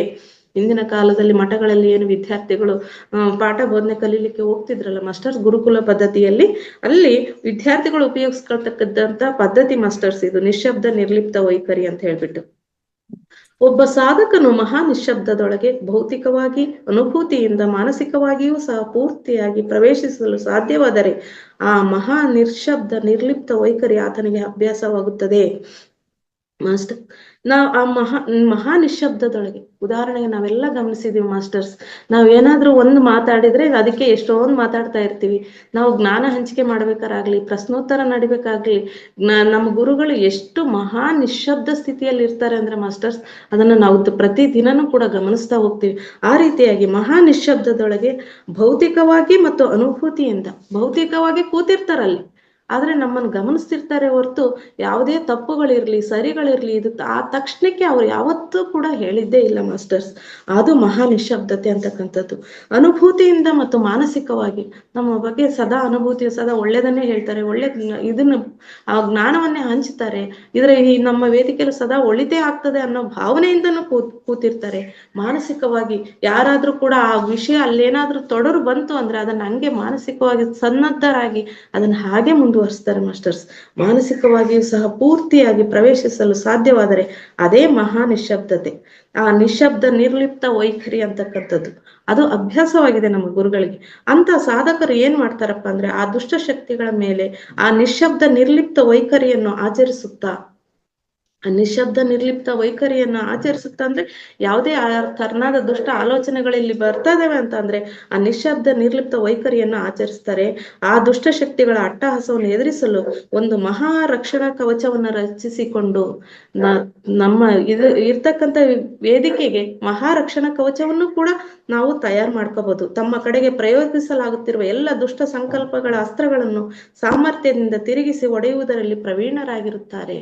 ಆ ತರನಾಗಿ ಯಾರಾದ್ರೂ ದುಷ್ಟ ಆಲೋಚನೆಗಳು ಬರ್ತಾ ಇದ್ದಾವೆ ಅಂತ ಅಂದಾಗ ತಮ್ಮ ಸುತ್ತ ತಾವೇನೆ ರಕ್ಷಣಾ ಕವಚವನ್ನು ಸಿದ್ಧತೆ ಮಾಡ್ಕೋಬಹುದು ಮಾಸ್ಟರ್ಸ್. ಯಾವಾಗ ನಮ್ಮಲ್ಲಿ ಕೂಡ ಪ್ರಾಣಶಕ್ತಿ ಅರಿವು ಹೆಚ್ಚಾದಾಗ, ಎಲ್ಲಾದ್ರೂ ಹೊರಗಡೆ ಹೋಗುವಾಗ ಅಥವಾ ಯಾವುದೇ ತುಂಬಾ ಗೊಂದಲ ಇರ್ತಕ್ಕಂಥ ಸ್ಥಳಗಳಿಗೆ ಹೋಗುದಾಗ ಅಥವಾ ಯಾವುದೇ ಪ್ರಾಣಶಕ್ತಿ ಅರಿವನ್ನು ಕಡಿಮೆ ಮಾಡ್ತಕ್ಕಂಥ ಜಾಗಗಳಿಗೆ ಹೋದಾಗ ಈ ಆಸ್ಪತ್ರೆಗಳಿರ್ಬಹುದು ಅಂತ ಸ್ಥಳಗಳಿಗೆ ಹೋದಾಗ ಕೂಡ ನಾವು ನಾವೇನೆ ಕೂಡ ಒಂದು ದೀರ್ಘವಾದ ಉಸಿರನ್ನು ತೆಗೆದುಕೊಂಡು ಮಾಸ್ಟರ್ಸ್ ಇದು ಒಂದು ಏನು ನಾವು ಉಸಿರನ್ನ ಊದ್ಬಿಟ್ಟು ಬಲೂನ್ ಅನ್ನ ರಚನೆ ಮಾಡ್ತೀವಲ್ಲ ಮಾಸ್ಟರ್ಸ್, ಅದೇ ತರನಾಗಿ ನಮ್ಮ ಸುತ್ತ ಕೂಡ ನಮ್ಮ ಆರಕ್ಕೆ ರಕ್ಷಣಾ ಕವಚವನ್ನ ಹಾಕೊಂಡು ಹೋದಾಗ ನಮಗೂ ಕೂಡ ಯಾವುದೇ ಆ ತರ ದುಷ್ಟ ಆಲೋಚನೆಗಳಿಂದ ಬರ್ತಕ್ಕಂಥ ದುಷ್ಟ ಶಕ್ತಿಗಳು ಅವಗಾಹನೆ ಆಗದೆ ಇರೋ ರೀತಿ ನಮ್ಮನ್ನ ನಾವೇ ರಕ್ಷಣೆ ಮಾಡ್ಕೋಬೇಕಾಗ್ತದೆ ಮಾಸ್ಟರ್ಸ್. ಭವಿಷ್ಯತ್ತು ತಲೆಮಾರಿನಲ್ಲಿ ಅಭಿವೃದ್ಧಿಗಾಗಿ ಶ್ರಮಿಸುತ್ತಿರುವವರಲ್ಲಿ ಆತ್ಮಶಕ್ತಿ ನಿಕ್ಷೇಪಗಳು ಸಮೃದ್ಧಿಯಿಂದ ಇರುತ್ತವೆ. ಭವಿಷ್ಯತ್ತಿನಲ್ಲಿ ತಲೆಮಾರಿನಲ್ಲಿ ಅಭಿವೃದ್ಧಿಗಾಗಿ ನಮ್ಮ ವೇದಿಕೆಯನ್ನು ಏನು ಪಿರಮಿಡ್ ವೇದಿಕೆ ನಡೀತಾ ಇರೋದೇ ಅದೇ ಉದ್ದೇಶದಿಂದ ಅಲ್ವ ಮಾಸ್ಟರ್ಸ್. ಭವಿಷ್ಯತ್ತಿನಲ್ಲಿ ಬರ್ತಕ್ಕಂಥವ್ರು ಎಲ್ಲರೂ ಕೂಡ ಸತ್ಯಯುಗಕ್ಕೆ ಸಂಸಿದ್ಧರಾಗಿ ತಯಾರಾಗಬೇಕು ಅನ್ನೋ ಉದ್ದೇಶದಿಂದ ಶ್ರಮಿಸ್ತಾ ಇರ್ತಕ್ಕಂಥದ್ದು. ಅವರಲ್ಲಿ ಆತ್ಮಶಕ್ತಿ ನಿಕ್ಷೇಪಗಳು ಸಮೃದ್ಧಿಯಿಂದ ಇರುತ್ತವೆ. ಒಂದು ಕುಟುಂಬದಲ್ಲೇ ಒಗ್ಗಟ್ಟು, ಪ್ರೀತಿ, ಪರಸ್ಪರ ಗೌರವ, ಮರ್ಯಾದೆ, ರಕ್ಷಣೆ, ಮನ್ನಣೆ ಭವಿಷ್ಯತ್ತಿಗಾಗಿ ಪ್ರಯತ್ನಗಳು, ಪರಿಶ್ರಮ, ರಕ್ಷಣೆಗಳಿದ್ದರೆ ಆ ಕುಟುಂಬದಲ್ಲಿ ಎಲ್ಲರಿಗೂ ಪ್ರಾಣಶಕ್ತಿ ನಿಕ್ಷೇಪವು ಪೂರ್ತಿಯಾಗಿರುತ್ತದೆ. ಅದಕ್ಕೋಸ್ಕರ ಸದಾ ಹೇಳ್ತಿರ್ತಾರೆ ಮಾಸ್ಟರ್ಸ್, ಬರೀ ನಿಮ್ಮ ಕುಟುಂಬವನ್ನ ಒಬ್ಬರು ಧ್ಯಾನಕ್ಕೆ ಬಂದ್ರೆ ಸಾಕು, ಆ ಕುಟುಂಬನೇ ಸಂರಕ್ಷಣಾ ಸ್ಥಿತಿಯಲ್ಲಿರ್ತದೆ ಅಂತ ಹೇಳ್ಬಿಟ್ಟು. ಕುಟುಂಬದಲ್ಲಿ ಒಗ್ಗಟ್ಟು ಇರ್ಬೇಕು, ಪ್ರೀತಿ ಇರ್ಬೇಕು, ಪರಸ್ಪರ ಗೌರವ, ಪ್ರತಿಯೊಬ್ಬರಿಗೂ ಕೂಡ ಗೌರವ, ಮರ್ಯಾದೆ, ರಕ್ಷಣೆ, ಮನ್ನಣೆ ಇವು ಎಲ್ಲವೂ ಇದ್ದಿದ್ದೇ ಆದ್ರೆ ಆ ಪ್ರಾಣಶಕ್ತಿ ನಿಕ್ಷೇಪ ಪೂರ್ತಿಯಾಗಿರುತ್ತದೆ ಅಂತ ಹೇಳ್ತಿರ್ತಾರೆ ಮಾಸ್ಟರ್ಸ್. ಹಾಗೂ ಅವರೆಲ್ಲರೂ ಎಲ್ಲ ರೀತಿಯ ಮಾನಸಿಕ ಆತ್ಮಶಕ್ತಿ ದಾಳಿಯಿಂದ ಸುರಕ್ಷಿತವಾಗಿರುತ್ತಾರೆ. ಅವರೆಲ್ಲರೂ ಕೂಡ ಆತ್ಮಶಕ್ತಿ ದಾಳಿಯಿಂದ ಸುರಕ್ಷಿತವಾಗಿರ್ಲಿಕ್ಕೆ ಸಾಧ್ಯತೆ ಇದೆ, ಆ ಕುಟುಂಬ ಸುರಕ್ಷಿತವಾಗಿರುತ್ತದೆ ಅಂತ ಹೇಳ್ತಿದ್ದಾರೆ ಮಾಸ್ಟರ್. ಪ್ರಾಣಶಕ್ತಿ ಆಲೋಚನೆಗಳಿಗೆ, ಅನುಭೂತಿಗಳಿಗೆ ಮಾತ್ರ ಸಂಭವಿಸಿರುವುದಲ್ಲ, ಭೌತಿಕ ಶರೀರಕ್ಕೂ ಸಹ ಪ್ರಾಣಶಕ್ತಿಯ ಪ್ರಭಾವವನ್ನು ಬೀರುತ್ತದೆ. ಪ್ರಾಣಶಕ್ತಿ ಅಂತಕ್ಕಂಥದ್ದು ಬರೀ ಆಲೋಚನೆಗೆ ಮತ್ತೆ ಅನುಭೂತಿಗೆ ಮಾತ್ರ ಸಂಬಂಧಿಸಿರೋದಲ್ಲ, ಅದು ನಮ್ಮ ಭೌತಿಕ ಶರೀರಕ್ಕೆ ಯಾವ ರೀತಿ ಪರಿಣಾಮ ಬೀರ್ತದೆ ಅನ್ನೋದನ್ನ ನೋಡ್ತಾ ಹೋಗೋಣ ಮಾಸ್ಟರ್ಸ್. ಒಂದು ಶರೀರವು ಪ್ರಾಣಶಕ್ತಿಯಿಂದ ತುಂಬಿದ್ದರೆ ಅದು ಅತಿ ಸುಲಭವಾಗಿ ಗುಣಪಡಿಸಿಕೊಳ್ಳುತ್ತದೆ. ನಮಗೆ ಯಾವುದೇ ಕಾಯಿಲೆಗಳು ಬಂದಾಗ ಆ ಪ್ರಾಣಶಕ್ತಿ ನಮ್ಮಲ್ಲಿ ಇದ್ದದ್ದೇ ಆದ್ರೆ ಅತಿ ಸುಲಭವಾಗಿ ಅದನ್ನ ಗುಣಪಡಿಸಿಕೊಳ್ಳುತ್ತದೆ. ಪ್ರಾಣಶಕ್ತಿ ಶರೀರದಲ್ಲಿ ಹೊಸ ಜೀವಕಣಗಳನ್ನು ಸೃಷ್ಟಿಸುತ್ತದೆ, ರಕ್ತ ಕಣಗಳನ್ನು ಶಕ್ತಿಯುತವಾಗಿಸುತ್ತದೆ, ಶರೀರದಲ್ಲಿ ಹಾಳಾಗಿರುವ ಭಾಗಗಳನ್ನು ಮತ್ತೆ ಸರಿಪಡಿಸಬಲ್ಲದು. ಆದುದರಿಂದಲೇ ಮುಖ್ಯವಾಗಿ ರೋಗಗಳು, ವ್ಯಾಧಿಗಳಿಂದ ನರಳುತ್ತಿರುವವರು ಧ್ಯಾನ ಮಾಡುತ್ತಾ, ಭಗವತ್ ಆರಾಧನೆ ಪ್ರಾರ್ಥನೆಗಳನ್ನು ಮಾಡುತ್ತಾ, ಆಧ್ಯಾತ್ಮಿಕ ಸಾಧನೆಗಳನ್ನು ಪ್ರಾರಂಭಿಸಿ ತಮ್ಮ ಪ್ರಾಣಶಕ್ತಿ ನಿಕ್ಷೇಪವನ್ನು ಪಡಿಸಿಕೊಳ್ಳುವ ಪ್ರಯತ್ನವನ್ನು ಖಚಿತವಾಗಿ ಮಾಡಬೇಕು. ನಮಗೆ ಧ್ಯಾನಕ್ಕೆ ಬಂದ ತಕ್ಷಣ ರೋಗಗಳು, ನಾವು ವ್ಯಾಧಿಗಳಿಂದ ಮುಕ್ತರಾಗ್ತೀವಿ ಅನ್ನೋದಕ್ಕೆ ಉದ್ದೇಶ ಇದೆ ಮಾಸ್ಟರ್ಸ್. ಗುರುಗಳು ಸಾಕಷ್ಟು ಸರಿ ಹೇಳಿದ್ದಾರೆ, ನಮ್ಮ ರಕ್ತ ಕಣಗಳು ಕೂಡ ವೃದ್ಧಿ ಆಗ್ತವೆ, ಜೀವ ಕಳ್ಕೊಳ್ತವೆ ಅಂತ ಹೇಳಿದ್ವಿ ನಮ್ಮ ಪ್ರಾಣಶಕ್ತಿ ಇಲ್ದಾಗ ಮತ್ತೆ ವ್ಯರ್ಥ ಮಾಡ್ಕೊಂಡಾಗ. ಅದರಿಂದ ಅಂಥವು ಕೂಡ ಪ್ರಾಣಶಕ್ತಿ ತುಂಬಿಕೊಂಡಾಗ, ಹೆಚ್ಚಾದಾಗ ನಾವು ರೋಗಗಳಿಂದ ಮುಕ್ತರಾಗ್ತೀವಿ ಅಂತ ಹೇಳ್ತಿದ್ದಾರೆ ಮಾಸ್ಟರ್ಸ್. ಪ್ರಾಣಶಕ್ತಿಯನ್ನು ನಾವು ಮತ್ತಷ್ಟು ಬಲಪಡಿಸಬಹುದು, ಮತ್ತಷ್ಟು ಶುದ್ಧೀಕರಿಸಿಕೊಳ್ಳಲೂಬಹುದು. ನಾವು ಇರ್ತಕ್ಕಂಥ ಪ್ರಾಣಶಕ್ತಿಯನ್ನು ಇನ್ನೂ ಬಲಪಡಿಸ್ಕೋಬಹುದು, ಮತ್ತೆ ಶುದ್ಧೀಕರಣ ಕೂಡ ಮಾಡ್ಕೋಬಹುದು. ಅದರ ಬಗ್ಗೆ ನೋಡ್ತಾ ಹೋಗೋಣ ಮಾಸ್ಟರ್ಸ್. ಶ್ರದ್ಧಾ ಭಕ್ತಿಗಳಿಂದ ಭವಿಷ್ಯತ್ತಿಗಾಗಿ ಯೋಚಿಸುವ ಅಗ್ನಿಯಿಂದ ನಾವು ನಮ್ಮ ಪ್ರಾಣಶಕ್ತಿಯನ್ನು ಬಲಪಡಿಸಿಕೊಳ್ಳಬಹುದು. ಹೇಗೆ ಅಂತ ಹೇಳಿದ್ರೆ, ಬಲಪಡಿಸ್ಕೊಳ್ಳೋದು ಅಂದ್ರೆ ನಮ್ಮ ಪ್ರಾಣಶಕ್ತಿಯನ್ನು ಬಲಪಡಿಸ್ಕೋಬೇಕು ಅಂದ್ರೆ ಶ್ರದ್ಧಾ ಭಕ್ತಿಯಿಂದ, ಭವಿಷ್ಯತ್ತಿಗಾಗಿ ಯೋಚಿಸುವ ಆಲೋಚನೆಗಳು ಶುದ್ಧವಾಗಿದ್ದಾಗ. ನಮ್ಮ ಆ ಆಲೋಚನೆನೇ ಅಗ್ನಿ ಇದ್ದಂಗೆ ಮಾಸ್ಟರ್ಸ್. ಆ ಆಲೋಚನೆಗಳನ್ನು ಶುದ್ಧ ಮಾಡ್ಕೊಂಡಾಗ ನಮ್ಮಲ್ಲಿ ಪ್ರಾಣಶಕ್ತಿ ಬಲ ಆಗುತ್ತೆ. ಮನಸ್ಸನ್ನು ನಿತ್ಯ ವಿಷಯಗಳ ಮೇಲೆ ನಿಮಗ್ನವಾಗಿಸಿ, ಏಕಾಗ್ರತೆಯಿಂದ, ಸಾವಧಾನದಿಂದ ಸ್ಪಷ್ಟವಾಗಿ ಕೇಂದ್ರೀಕರಿಸಿ, ಆ ವಿಷಯಕ್ಕೆ ಸಂಬಂಧಿಸಿದ ಉತ್ತಮ ಆಲೋಚನೆಗಳಿಂದ, ಅತ್ಯುತ್ತಮವಾದ ಪ್ರೀತಿ, ಅನುರಾಗದಿಂದ, ಕರುಣೆ, ದಯೆ, ಸಹಾನುಭೂತಿಯ ಭಾವನೆಗಳೊಂದಿಗೆ ಪ್ರಾಣಶಕ್ತಿಯನ್ನು ಮತ್ತಷ್ಟು ಮಾಡಿ ಶುದ್ಧೀಕರಿಸಿಕೊಳ್ಳಬಹುದು. ಮಾಸ್ಟರ್ಸ್, ನಾವು ಉತ್ತಮವಾದ ಆಲೋಚನೆ ಮಾಡೋದಷ್ಟೇ ಅಲ್ಲ, ನಾವು ಯಾವುದೇ ಕೆಲಸವನ್ನು ಮಾಡ್ಬೇಕಾದ್ರೆ ಅದರಲ್ಲೇ ಇರಬೇಕು. ಏಕಾಗ್ರತೆ ಅತಿ ಮುಖ್ಯವಾದದ್ದು. ಈಗ ಇಲ್ಲಿ ಕೆಲಸ ಮಾಡ್ತಾ ಎಲ್ಲೆಲ್ಲೋ ಆಲೋಚನೆ ಮಾಡ್ತಾ ಮಾಡಿದ್ರೆ ಅದು ಆ ರೀತಿಯಾಗಿ ಮಾಡಿದಾಗ ಪ್ರಾಣಶಕ್ತಿ ಅಂತಕ್ಕಂಥದ್ದು ಶುದ್ಧ ಆಗಲ್ಲ. ಬರೀ ಏಕಾಗ್ರತೆಯೊಂದಿಗೆ ಆಲೋಚನೆಗಳನ್ನು ಕೂಡ ಉತ್ತಮವಾಗಿ ಆಲೋಚನೆ ಮಾಡಬೇಕು. ಮತ್ತೆ ಕರುಣೆ, ಪ್ರೀತಿ, ವಾತ್ಸಲ್ಯ ಅಂತಕ್ಕಂಥದ್ದು ಅತ್ಯುತ್ತಮವಾಗಿ ಸದಾ ಇರಬೇಕು ನಮ್ಮಲ್ಲಿ ಅಂತ ಹೇಳ್ತಿದ್ದಾರೆ ಮಾಸ್ಟರ್ಸ್. ಲಲಿತ ಕಲೆಗಳ ಮೇಲೆ ವೈಜ್ಞಾನಿಕ ಸಂಶೋಧನೆ ಲಕ್ಷಣದಿಂದ ಮನಸ್ಸನ್ನು ಕೆಲಸ ಮಾಡಿಸುವುದರಿಂದಲೂ ಸಹ ಆತ್ಮಶಕ್ತಿ ಅಥವಾ ಪ್ರಾಣಶಕ್ತಿಯನ್ನು ನಾವು ಮತ್ತಷ್ಟು ಶುದ್ಧ ಮಾಡಿಕೊಳ್ಳಬಹುದು. ಇವಾಗ ಅದಕ್ಕೋಸ್ಕರ ಅಲ್ವಾ ಮಾಸ್ಟರ್ಸ್ ಹಾಡು ಹೇಳೋದು, ವಿಧವಾದಂತ ಚಟುವಟಿಕೆಗಳಿಗೆ ಈ ವೇದಿಕೆಯಲ್ಲಿ ಅವಕಾಶ ಕೊಟ್ಟಿರೋ ಉದ್ದೇಶ ಅದೇ ಮಾಸ್ಟರ್ಸ್. ಒಬ್ಬೊಬ್ಬರಿಗೆ ಓದು ಬರಹ ಇಲ್ದೇ ಇರ್ಬೋದು, ಈ ಜ್ಞಾನ ಹಂಚ್ಬೇಕಂದ್ರೆ ಓದು ಬರಹ ಬೇಕು. ಅದಿಲ್ದೆ ಹೋದರೂ ಕೂಡ ಅವ್ರಿಗೆ ಒಬ್ರಿಗೆ ಹಾಡು ಹೇಳೋ ಆಸಕ್ತಿ ಇರ್ಬೋದು, ಅವರು ಕೂಡ ತಮ್ಮ ಆಸಕ್ತಿಯನ್ನು ವ್ಯಕ್ತಪಡಿಸ್ಕೊಂಡ್ಲಿ. ಅಭಿನಯ ಇರ್ಬೋದು, ಅದನ್ನು ವ್ಯಕ್ತಪಡಿಸ್ಕೊಂಡ್ಲಿ. ಈ ರೀತಿ ಲಲಿತ ಕಲೆಗಳಲ್ಲಿ ಅವರಲ್ಲಿರ್ತಕ್ಕಂಥ ಅಭಿವ್ಯಕ್ತ ಆಗಿರ್ತಕ್ಕಂಥದ್ದನ್ನು ವ್ಯಕ್ತಪಡಿಸ್ಲಿ ಅನ್ನೋದಕ್ಕೋಸ್ಕರ ಈ ವೇದಿಕೆ ಸಾಕಷ್ಟು ಅವಕಾಶವನ್ನ ಕೊಟ್ಟಿದೆ. ಅವರಲ್ಲಿರ್ತಕ್ಕಂಥ ಪ್ರಾಣಶಕ್ತಿ ಅರಿವು ಹೆಚ್ಚಾಗ್ಲಿ, ಪ್ರತಿಯೊಬ್ಬರು ಕೂಡ ಪ್ರಾಣಶಕ್ತಿಯನ್ನು ಸಂಗ್ರಹಿಸಿಕೊಳ್ಳಲಿ, ಹೆಚ್ಚು ಆಗ್ಲಿ, ಮತ್ತೆ ಲೋಕ ಕಲ್ಯಾಣ ಕೆಲಸಗಳನ್ನ ಮಾಡ್ಲಿ ಅನ್ನೋ ಉದ್ದೇಶಕ್ಕೆ ಈ ವೇದಿಕೆಯನ್ನು ಸಾಕಷ್ಟು ಅದಕ್ಕೆ ಪೂರಕವಾಗಿ ಸಿದ್ಧಗೊಂಡಿದೆ ಮಾಸ್ಟರ್ಸ್. ವೈಯಕ್ತಿಕವಾಗಿ, ಸಾಮೂಹಿಕವಾಗಿ, ಧರ್ಮಪರವಾಗಿ ಪ್ರಪಂಚದಾದ್ಯಂತ ಎಲ್ಲರೂ ಚೆನ್ನಾಗಿರಬೇಕೆಂಬ ಸಂಕಲ್ಪದಿಂದ, ಲೋಕಕ್ಷೇಮದ ಆಕಾಂಕ್ಷೆಯಿಂದ ಸಮಸ್ತ ಲೋಕವು ಸುಖ ಶಾಂತಿಗಳಿಂದಿರಬೇಕೆಂಬ ಮಹದಾಶಯದಿಂದ ಇರುವುದೇ ಪ್ರಾಣಶಕ್ತಿಯನ್ನ ಮಹಾಶುದ್ಧಿ ಮಾಡಿಕೊಳ್ಳಲು ಇರುವ ಅತ್ಯುತ್ತಮ ಮಾರ್ಗ. ನಮ್ಮಲ್ಲಿ ಶುದ್ಧಿ ಅಷ್ಟೇ ಅಲ್ಲ, ಮಹಾಶುದ್ಧಿಯನ್ನು ಹೇಗ್ ಮಾಡ್ಕೋಬೇಕು ಅನ್ನೋದಕ್ಕೂ ಕೂಡ ಮಾರ್ಗಗಳನ್ನು ಹೇಳಿದ್ದಾರೆ ನೋಡಿ ಮಾಸ್ಟರ್ಸ್. ನಮ್ಮ ಪ್ರಾಣಶಕ್ತಿ ಇರ್ತಕ್ಕಂಥದ್ದನ್ನ ಶುದ್ಧೀಕರಿಸ್ಕೊಂಡಿದ್ದು ಅಷ್ಟೇ ಅಲ್ಲ, ಅದ್ರ ಜೊತೆಗೆ ವೈಯಕ್ತಿಕವಾಗಿ ನಾವು ಚೆನ್ನಾಗಿರ್ಬೇಕು, ನಮ್ಮ ಮಂದಿಗಿರೋರು ಚೆನ್ನಾಗಿರ್ಬೇಕು. ಅದಕ್ಕೋಸ್ಕರ ಪ್ರತಿ ಸರಿ ಹೇಳ್ತೇವೆ, ಬರೀ ನಮ್ಮ ಕುಟುಂಬ ನಾನು ಅನ್ನೋದನ್ನು ಬಿಟ್ಟು, ನಾವು ಅನ್ನೋದನ್ನು ಬಿಟ್ಟು ನಾವೆಲ್ಲರೂ ಒಂದೇ ಅಂತಕ್ಕಂಥ ಭಾವನೆ, ಇಡೀ ವಿಶ್ವ ವಸುದೈವಕ ಕುಟುಂಬಕಮ್ಮನ ಭಾವನೆಯಿಂದ ನಾವು ಬದುಕಿದಾಗ ನಮ್ಮ ಪ್ರಾಣಶಕ್ತಿ ಮಹಾಶುದ್ಧಿ ಮಾರ್ಗವನ್ನು ಹಿಡಿತದೆ ಅಂತ ಹೇಳ್ತಿದ್ದಾರೆ ಮಾಸ್ಟರ್ಸ್.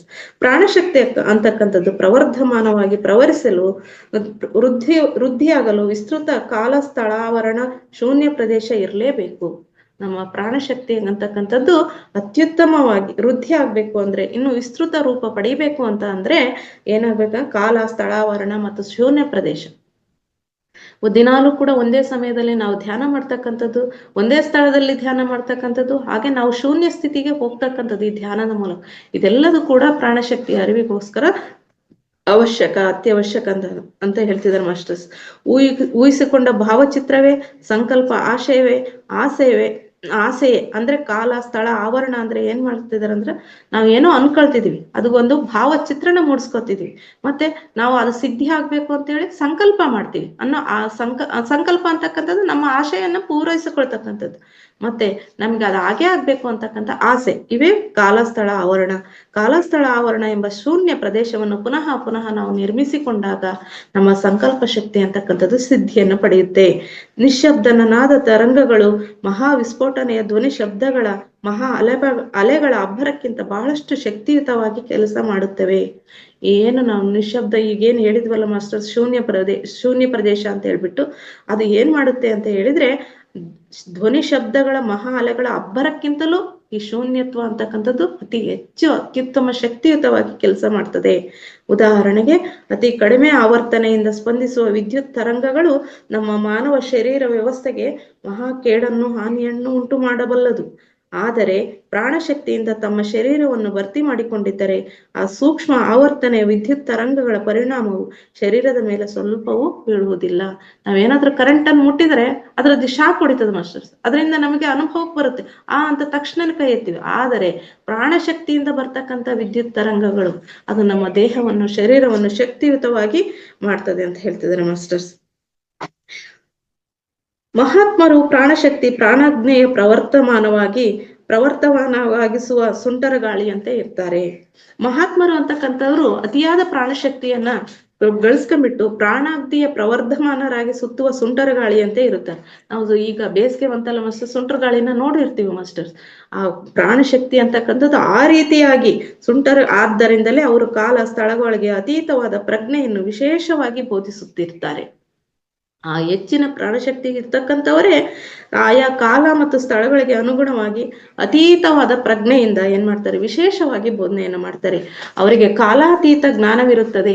ಕಾಲಾತೀತ ಮುಂದೆ ಇನ್ನು ಏನಾಗ್ತದೆ ಅನ್ನೋ ಜ್ಞಾನ ಇರ್ತದೆ. ಅದರಿಂದನೇ ಮಾಸ್ಟರ್ಸ್ ಪತ್ರಿಜಿ ಗುರುಗಳು ಆ ಕಾಲಾತೀತ ಜ್ಞಾನದಿಂದಲೇ ಅವರು ಇಂತಿಷ್ಟು ಭೂಮಿ ಮೇಲೆ ಸಿದ್ಧರಾದ್ರೆ ಇವರೆಲ್ಲರೂ ಕೂಡ ಇನ್ನು ಇಷ್ಟು ಜನನ ಸಿದ್ಧರನ್ನಾಗಿಸ್ತಾರೆ ಅನ್ನೋ ಉದ್ದೇಶದಿಂದನೇ ನಮ್ಮ ರಂಗನಾಥ್ ಗುರುಜಿ ಅಂತ ಗುರುಗಳನ್ನೆಲ್ಲ ತಯಾರು ಮಾಡಿದ್ದಾರೆ ಮಾಸ್ಟರ್ಸ್. ಸೌರಮಂಡಲದಲ್ಲಿನ ಸಮಸ್ತ ವಿಶ್ರಾಂತರ ಆಳದಲ್ಲಿ ಸಂಭವಿಸಲಿರುವ ಎಲ್ಲ ಕಾರ್ಯಗಳ ಸಮಸ್ತ ಆಲೋಚನೆಗಳ ಪ್ರಜ್ಞೆಯೂ ಅವರಿಗಿರುತ್ತದೆ. ಬರೀ ಇದೊಂದೇ ಲೋಕ ಅಲ್ಲ ಮಾಸ್ಟರ್ಸ್, ಸೌರಮಂಡಲದಲ್ಲಿ ಇರ್ತಕ್ಕಂಥ ಕೋಟ್ಯಾನುಕೋಟಿ ಲೋಕಗಳ ಬಗ್ಗೆ ಜ್ಞಾನನೂ ಕೂಡ ಅವರಿಗೆ ಇರುತ್ತದೆ. ಸರ್ವ ಪ್ರಪಂಚಗಳೊಂದಿಗೆ ಭಾವಪ್ರಸಾರ ಸಂಬಂಧಗಳ ವ್ಯವಸ್ಥೆಯು ಆನಂದ ಪದಾರ್ಥದಿಂದಲೇ ವಿಶೇಷವಾಗಿ ನಿರ್ಮಿಸಲ್ಪಟ್ಟಿದೆ ಎಂದು, ಆ ಆನಂದ ಅಯಸ್ಕಾಂತದಿಂದಲೇ ವಿಶ್ವಶಕ್ತಿ ನಮ್ಮ ಶರೀರದೊಳಗೆ ಇಳಿದು ಬರುತ್ತದೆಂಬ ಮಾತು ಸಹ ನಮಗೆ ಹೇಳಲ್ಪಟ್ಟಿದೆ. ಸರ್ವ ಪ್ರಪಂಚದೊಳಗೆ ಏನಾಗ್ತಿದೆ ಅಂದ್ರೆ ಮಾಸ್ಟರ್ಸ್, ಭಾವ ಪ್ರಸಾರ ಸಂಬಂಧಗಳ ವ್ಯವಸ್ಥೆಯು ಆನಂದ ಪದಾರ್ಥದಿಂದಲೇ, ನಾವು ಆತ್ಮದ ಮೂಲ ಲಕ್ಷಣನೇ ಆನಂದ ಅಲ್ವಾ ಮಾಸ್ಟರ್ಸ್. ಶಾಂತಿ ಮತ್ತು ಆನಂದ ಆತ್ಮದ ಮೂಲ ಲಕ್ಷಣ ಈಗಾಗ್ಲೇ ಸಾಕಷ್ಟು ತಿಳಿದಿದೀವಿ ಮಾಸ್ಟರ್.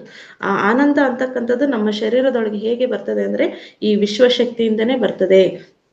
ಆನಂದದಿಂದಲೇ ನಮ್ಮ ಶರೀರದಲ್ಲಿನ ಚೈತನ್ಯ ಚಕ್ರಗಳ ಹೊಸ ಕಳೆಗಳು ಅರಳಿ ವಿಕಸನಗೊಂಡು ಉತ್ತಮ ವಿಶ್ವ ಪ್ರಜ್ಞೆಯೊಂದಿಗೆ ಅನುಸಂಧಾನವು ಪ್ರತಿಸ್ಪಂದನೆಯಾಗಿ ಸಂಭವಿಸುವ ಸಾಮರ್ಥ್ಯವು ಆ ಚೈತನ್ಯ ಕೇಂದ್ರಗಳಲ್ಲಿ ಸಜ್ಜುಗೊಳ್ಳುತ್ತದೆ. ಈ ಪ್ರಾಣಶಕ್ತಿಯ ಅರಿವಿನಿಂದ ನಮ್ಮ ಚಕ್ರಗಳು ಸ್ಥಿತಿ ಏನಾಗ್ತದೆ ಅನ್ನೋದ್ರ ಬಗ್ಗೆ ವಿವರಣೆ ಕೊಡ್ತಾ ಹೋಗ್ತಿದ್ದಾರೆ ಮಾಸ್ಟರ್ಸ್. ಈ ಆನಂದದ ಸ್ಥಿತಿ ನಮ್ಮಲ್ಲಿ ಬಂದಾಗ ಏನಾಗ್ತದೆ, ಚೈತನ್ಯ ಚಕ್ರಗಳು ಹೊಸ ಕಳೆಯನ್ನು ಪಡೀತದೆ, ಉತ್ತಮ ವಿಶ್ವ ಪ್ರಜ್ಞೆಯೊಂದಿಗೆ ಅನುಸಂಧಾನವಾಗ್ತದೆ, ಪ್ರತಿಸ್ಪಂದನೆ ಸಂಭಿಸುವ ಸಾಮರ್ಥ್ಯವು ಈ ಚೈತನ್ಯ ಕೇಂದ್ರಗಳಲ್ಲೂ ಸಜ್ಜುಗೊಳ್ಳುತ್ತದೆ. ನಾವು ಕೂಡ ಲೋಕ ಕಲ್ಯಾಣಕಾರಿ ಕೆಲಸ ಮಾಡಬೇಕು, ಉತ್ತಮವಾದ ಸೇವೆಯನ್ನು ಸಲ್ಲಿಸಬೇಕು ಅನ್ನೋ ಭಾವನೆ ಬರ್ತಾ ಇದೆ ಅಂತ ಅಂದ್ರೆ ಮಾಸ್ಟರ್, ನಮ್ಮ ಚಕ್ರಗಳು ಕೂಡ ಶಕ್ತಿಯನ್ನು ಪಡೆದಿವೆ ಅಂತ ಅರ್ಥ ಮಾಸ್ಟರ್ಸ್. ಚೈತನ್ಯ ಕೇಂದ್ರಗಳಲ್ಲಿ ಉಂಟಾಗುವ ಸ್ಪಂದನಗಳ ಸುಳಿಗಳಿಂದಲೇ ಪ್ರಾಣಾಗ್ನಿ, ಪ್ರಾಣಶಕ್ತಿ ಸುದೀರ್ಘ ಪ್ರದೇಶಗಳಲ್ಲಿನ ಜೀವದೊಳಗೆ ಸಮಸ್ತ ವಿಶ್ವಾಂತ್ಯದೊಳಗೆ ಸೇರುತ್ತಿರುತ್ತದೆ. ಪ್ರಾಣಶಕ್ತಿಯ ಅರಿವಿನ ಚಲನೆಗಳಿಗೆ ಆನಂದವೇ ಸೌಂದರ್ಯವನ್ನು ನೀಡುತ್ತದೆ. ನಮ್ಮಲ್ಲಿ ಆನಂದ ಇದೆ, ಎಂಥ ಸಂದರ್ಭ ಬಂದ್ರೂ ಕೂಡ ನಾವು ಒಂದು ಕಿಂಚಿತ್ತು ಆಚೀಚೆ ಅಲಗುತ್ತಾ ಇಲ್ಲ, ನಮ್ಮ ದೃಢ ನಿರ್ಧಾರದಂತೆ ನಾವು ಜೀವನ ನಡೆಸ್ತಿದೀವಿ ಅಂತ ಹೇಳಿದ್ರೆ ಮಾಸ್ಟರ್ಸ್, ಆ ಆನಂದದ ಸೌಂದರ್ಯವನ್ನು ನಾವು ಅತ್ಯುತ್ತಮವಾಗಿ ಉಳಿಸ್ಕೊಳ್ತಾ ಇದೀವಿ ಅಂತ ಅರ್ಥ ಮಾಸ್ಟರ್ಸ್. ಈ ಭೂ ಗ್ರಹದ ಮೇಲೆ ಸಂಭವಿಸಿರುವ ಪರಿಸ್ಥಿತಿಗಳು ಸಾಮಾನ್ಯವಾಗಿ ವಿನಾಶಕಾರಿ ಸಂಘಟನೆಗಳಂತೆಯೇ ಕಾಣಿಸುತ್ತವೆ. ನಾವು ಹೇಳ್ತೀವಿ ಮಾಸ್ಟರ್ಸ್, ಒಂದು ಭೂಕಂಪ ಇರ್ಬೋದು, ಒಂದು ಸುನಾಮಿ ಇರ್ಬೋದು, ಅಥವಾ ಚಂಡಮಾರುತ ಇರ್ಬೋದು, ಇವುಗಳಿಂದ ಎಲ್ಲ ವಿಘಟನೆಗಳು ನಡೆದಾಗ ಏನಂತೀವಿ ನಾವು, ಈ ಸಂಘಟನೆಗಳು ನಡೆದಾಗ ನಮ್ಗೆ ವಿನಾಶಕಾರಿ ಎಂತ ದುಷ್ಪರಿಣಾಮ ಬೀರ್ತಪ್ಪ, ಪ್ರವಾಹ ಇರ್ಬೋದು, ಇವುಗಳನ್ನೆಲ್ಲ ಕೇಳಿದಾಗ ನಾವೇನ್ಕಂತೀವಿ, ಎಂತ ವಿನಾಶ ನಡೀತಾ ಇದೆಯಪ್ಪ ಈ ಭೂಮಿ ಮೇಲೆ ಅಂತ ಅನ್ಕೋತೀವಿ. ಆದರೆ ಉದಾಹರಣೆಗೆ ವಾಯುಭಾರ ಕುಸಿತ, ಚಂಡಮಾರುತ ಕೆಲವು ಪ್ರದೇಶಗಳಲ್ಲಿ ಸಂಭವಿಸಿದಾಗ ನಮ್ಗೆ ಬಹಳಷ್ಟು ವಿನಾಶಕಾರಿ ಅಂತ ಗೋಚರಿಸುತ್ತದೆ. ಇವೆಲ್ಲವೂ ನಮ್ಗೆ ವಿನಾಶಕಾರಿ ಅಂತ ಗೋಚರಿಸ್ತದೆ ಅಷ್ಟೇ, ಆದರೆ ಅದು ಸತ್ಯವೇ? ಆದರೆ ಅಂತಹ ಉಪದ್ರವಗಳು ಸಂಭವಿಸಿದಾಗ, ಮುಖ್ಯವಾಗಿ ಸುಂಟರಗಾಳಿ ಚಂಡಮಾರುತಗಳಿಂದ ಈ ಉಪದ್ರವಗಳು ಸಂಭವಿಸಿದಾಗ ಮಾನವನ ಸಹಸ್ರಾರ ಕೇಂದ್ರದಲ್ಲಿ ಒಂದು ನವೀನ ಆಧ್ಯಾತ್ಮಿಕ ತತ್ವದ ಅನುಸಂಧಾನವು ಸಜ್ಜುಗೊಳ್ಳುತ್ತದೆ.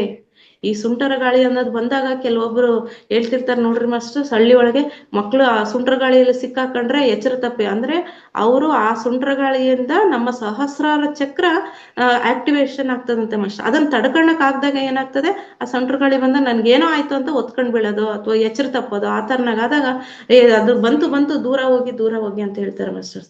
ಬರೀ ಕೇವಲ ಸುಂಟರ ಗಾಳಿ ಅಂತಹ ಬಂದಾಗ ಚಂಡಮಾರುತ ಉಂಟಾಗದು ಅದರಿಂದಲ್ಲ ಮಾಸ್ಟರ್ಸ್, ಗಾಳಿಯಿಂದನೇ. ಆ ತರ ಆದಾಗ ಏನಾಗ್ತದೆ ಅಂತ ಹೇಳಿದ್ರೆ, ಮಾನವನ ಸಹಸ್ರಾರ ಕೇಂದ್ರದಲ್ಲಿ ಒಂದು ನವೀನ ಆಧ್ಯಾತ್ಮಿಕ ತತ್ವದ ಪುನರನುಸಂಧಾನ ಸಜ್ಜುಗೊಳ್ಳುತ್ತದೆ. ಅದನ್ನು ಕೂಡ ಯಾವ ರೀತಿ ನಮ್ಮಲ್ಲಿ ಉನ್ನತವಾದ ಬೆಳವಣಿಗೆಯನ್ನು ಉಂಟು ಮಾಡ್ತದೆ ಅಂತ ನೋಡಿ ಮಾಸ್ಟರ್ಸ್.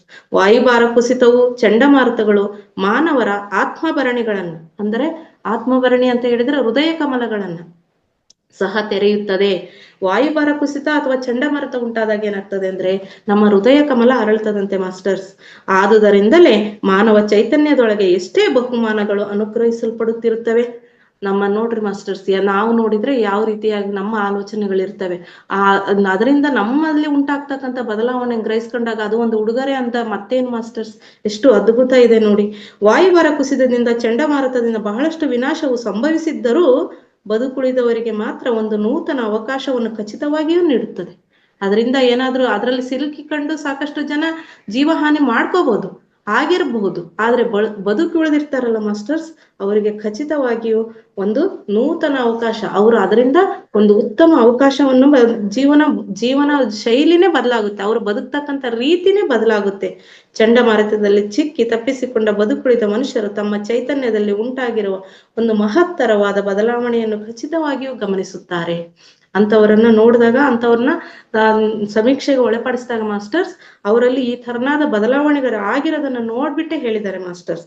ಸಂಭವಿಸಿರುವ ಈ ದೊಡ್ಡ ಪರಿವರ್ತನೆಯನ್ನು ಅವರ ಜೀವ ಪ್ರಕೃತಿಯಲ್ಲಿ ಪ್ರಾಣಾಗ್ನಿಯನ್ನು, ಪ್ರಾಣಶಕ್ತಿಯನ್ನು ಪೂರ್ಣವಾಗಿ ತುಂಬುತ್ತದೆ.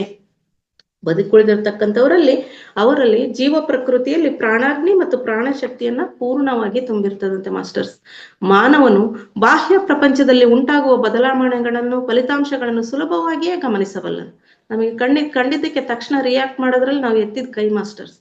ಆದರೆ ಕೆಲವು ಜೀವನ ಪರಿಸ್ಥಿತಿಗಳಿಂದ ತನ್ನ ಅಂತರಂಗದಲ್ಲಿ ಸಂಭವಿಸುವ ಬದಲಾವಣೆಯನ್ನು, ಪರಿವರ್ತನೆಯನ್ನು ಮಾನವನು ಗಮನಿಸಲಾರನು. ಇದರಿಂದ ನನ್ನ ಅಂತರಂಗದಲ್ಲಿ ಏನ್ ಬದಲಾವಣೆ ಆಗ್ತದೆ, ಈ ವಿಷಯವನ್ನು ಕೇಳಿದಾಗ ಪ್ರತಿ ಸರಿ ಅವೇರ್ನೆಸ್ ಅಲ್ಲಿರಿ ಅಂತ ಯಾಕೆ ಹೇಳ್ತಿದಾರೆ ಅಂದ್ರೆ ಅದಕ್ಕೆ ಮಾಸ್ಟರ್ಸ್. ನಾವು ಯಾವುದೇ ಒಂದು ಮಾತಿರ್ಬೋದು, ಒಂದು ಓದಿರ್ತಕ್ಕಂಥ ವಿಷಯ ಇರ್ಬೋದು, ಅದನ್ನ ಓದಿದಾಗ, ಅದು ನಮ್ಮ ತಿಳುವಳಿಕೆಗೆ ಬಂದಾಗ ನಮ್ಮ ಅಂತರಂಗದಲ್ಲಿ ಆಗ್ತಕ್ಕಂಥ ಬದಲಾವಣೆ ಏನು ಅನ್ನೋದನ್ನ ಗಮನಿಸ್ತಾ ಹೋಗ್ಬೇಕು ಮಾಸ್ಟರ್ಸ್. ಆದರೆ ಕೆಲವು ಜೀವನ ಪರಿಸ್ಥಿತಿಗಳಿಂದ ತನ್ನ ಅಂತರಂಗದಲ್ಲಿ ಸಂಭವಿಸುವ ಬದಲಾವಣೆಯನ್ನು ಪರಿವರ್ತನೆಯನ್ನು ಮಾನವನು ಗಮನಿಸಲಾರನು. ಮಾನವನ ಚೈತನ್ಯವನ್ನು ಬಡಿದೆಬ್ಬಿಸಿ ನವ ಚೈತನ್ಯದ ಜಾಗೃತಿಯನ್ನು ಹೇಗೆ ಪ್ರವೇಶಿಸುವಂತೆ ಮಾಡಬಹುದು, ಯಾವ ಪದ್ಧತಿಯನ್ನು ಅದಕ್ಕಾಗಿ ಅನುಸರಿಸಬಹುದು ಎಂದು ಪ್ರಕೃತಿಗೆ ಚೆನ್ನಾಗಿ ತಿಳಿದಿದೆ. ಇದಕ್ಕೆಲ್ಲ ನಮ್ಮಲ್ಲಿ ಆಗ್ತಕ್ಕಂಥ ಬದಲಾವಣೆಗೆ ಮೂಲ ಕಾರಣ ಮಾಸ್ಟರ್ಸ್ ಪ್ರಕೃತಿ.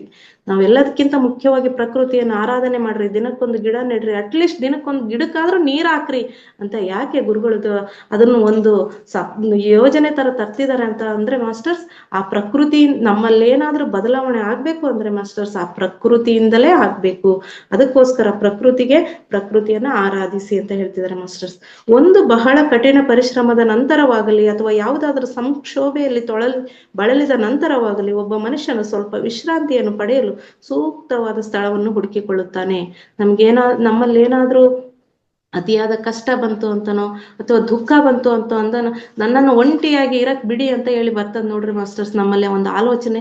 ಆ ರೀತಿ ಆದಾಗ ಏನಾಗ್ತದೆ ಅಂತ ಹೇಳಿ ಮಾಸ್ಟರ್ಸ್, ಆ ಶೂನ್ಯ ಸ್ಥಿತಿಗೆ ಹೋದಾಗ ಪ್ರಕೃತಿಗೆ ವಿಶ್ರಾಂತಿ ನಮ್ಮಲ್ಲಿ ಏನೋ ಬದಲಾವಣೆ ಆಗುತ್ತೆ. ಆ ಬದಲಾವಣೆ ಬರ್ತಿದೆ ಅಂದ್ರೆ ಅದು ಪ್ರಕೃತಿಯಿಂದನೇ ನನ್ನನ್ನ ಬೇರೆ ಉನ್ನತ ಸ್ತರಕ್ಕೆ ಏರಿಸ್ಲಿಕ್ಕೋಸ್ಕರ ಬಂದಿರತಕ್ಕಂಥ ಬದಲಾವಣೆ ಅಂತ ತಿಳಿಬೇಕು ಮಾಸ್ಟರ್ಸ್.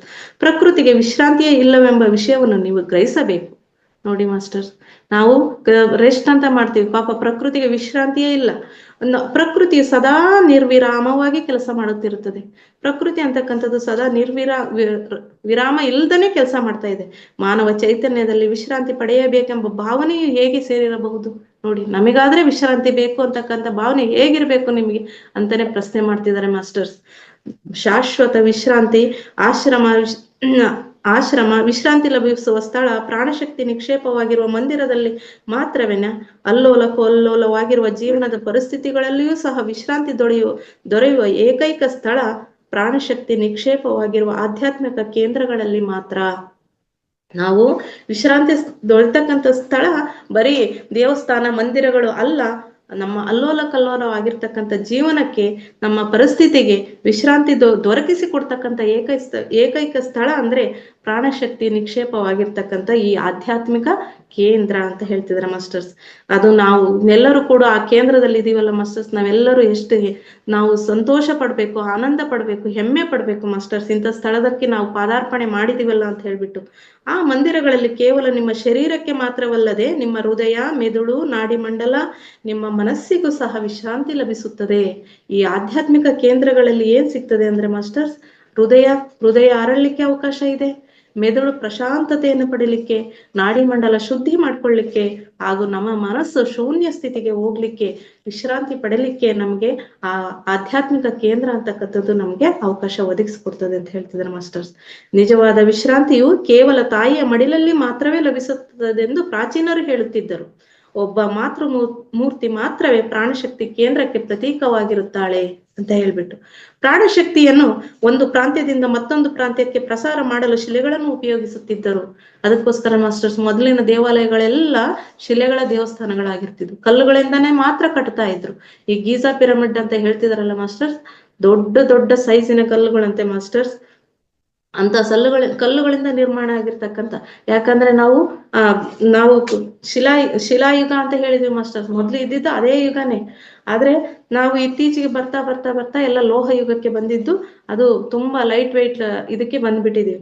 ಆದ್ರೆ ಈ ಕಲ್ಲುಗಳಲ್ಲಿ ಅದಕ್ಕೋಸ್ಕರ ಟ್ರಕ್ಕಿಂಗ್ ಅಂತ ಕರಿತಾರಲ್ಲ ಮಾಸ್ಟರ್ಸ್, ಆ ಟ್ರಕ್ಕಿಂಗ್ ವ್ಯವಸ್ಥೆಗೋಸ್ಕರ ಹಮ್ಮಿಕೊಂಡಿರ್ತಕ್ಕಂಥ ಸಿದ್ಧರ ಬೆಟ್ಟಕ್ಕೂ ಕೂಡ ಎಲ್ಲರೂ ಸಿದ್ಧರಾಗಿ ಹೊರಡೋದು ಮಾಸ್ಟರ್ಸ್. ಪ್ರಾಚೀನರು ಕೆಲವು ಶಿಲೆಗಳನ್ನು ಆಶೀರ್ವದಿಸಿ ಅವರ ಆಧ್ಯಾತ್ಮಿಕ ಕಾರ್ಯಗಳನ್ನು ನಿರ್ವಹಿಸುವ ಸಭೆಗಳಲ್ಲಿ, ಸಮಾವೇಶಗಳಲ್ಲಿ ಪ್ರಾಣಶಕ್ತಿಯನ್ನು ಆಕರ್ಷಿಸುವ ಅಯಸ್ಕಾಂತದಂತೆ ಉಪಯೋಗಿಸುತ್ತಿದ್ದರು. ಪ್ರಾಚೀನರು ಏನ್ ಮಾಡ್ತಾ ಇದ್ರು ಅಂತ ಮಾಸ್ಟರ್ಸ್, ಆ ಶಿಲೆಗಳನ್ನ ನಿಲ್ಲಿಸೋದ್ರ ಮುಖಾಂತರ. ನೀವು ಎಲ್ಲಾ ದೇವಸ್ಥಾನ, ಮೊದಲಿನ ಪೂರ್ವ ಕಾಲದ ದೇವಸ್ಥಾನಗಳನ್ನ ನೋಡಿದಾಗ ಮಾಸ್ಟರ್ಸ್, ಮೊದಲು 2 ಜಯ ವಿಜಯ ಅಂತ ಹೇಳಿ ಪ್ರತಿ ದೇವಸ್ಥಾನಗಳಲ್ಲೂ ಮುಂಭಾಗದಲ್ಲಿ ಶಿಲೆಗಳನ್ನ ಸ್ಥಾಪನೆ ಮಾಡಿರ್ತಿದ್ರು ಮಾಸ್ಟರ್ಸ್, ದ್ವಾರಪಾಲಕರು ಅಂತ ಹೇಳ್ಬಿಟ್ಟು. ಅವ್ರು ಏನು ವೈಕುಂಠದ ದ್ವಾರಪಾಲಕರು ಜಯ ವಿಜಯರು ಅಂತ ಹೇಳ್ತಿದಾರಲ್ಲ ಮಾಸ್ಟರ್, ಅದೇ ರೀತಿ ಈ ದೇವಸ್ಥಾನಗಳ ಪ್ರವೇಶ ದ್ವಾರದಲ್ಲೂ ಕೂಡ ಜಯ ವಿಜಯರನ್ನ ಸ್ಥಾಪನೆ ಮಾಡ್ತಿದ್ರು ಮಾಸ್ಟರ್ಸ್. ಪ್ರತಿ ಅಮೆರಿಕನ್ ಚರ್ಚ್ಗಳಲ್ಲೂ ಪ್ರಮುಖ ಪ್ರಾರ್ಥನೆಯನ್ನು ನಿರ್ವಹಿಸುವ ಸ್ಥಳಗಳಲ್ಲಿ ಒಂದು ಬಲಿಪೀಠದ ಕಲ್ಲನ್ನು ಪವಿತ್ರವಾಗಿ ಪ್ರತಿಷ್ಠಾಪನೆ ಮಾಡಿ ಅದರ ಹತ್ತಿರ ಪ್ರಾರ್ಥನೆಗಳನ್ನು ನಡೆಸುತ್ತಿರುತ್ತಾರೆ.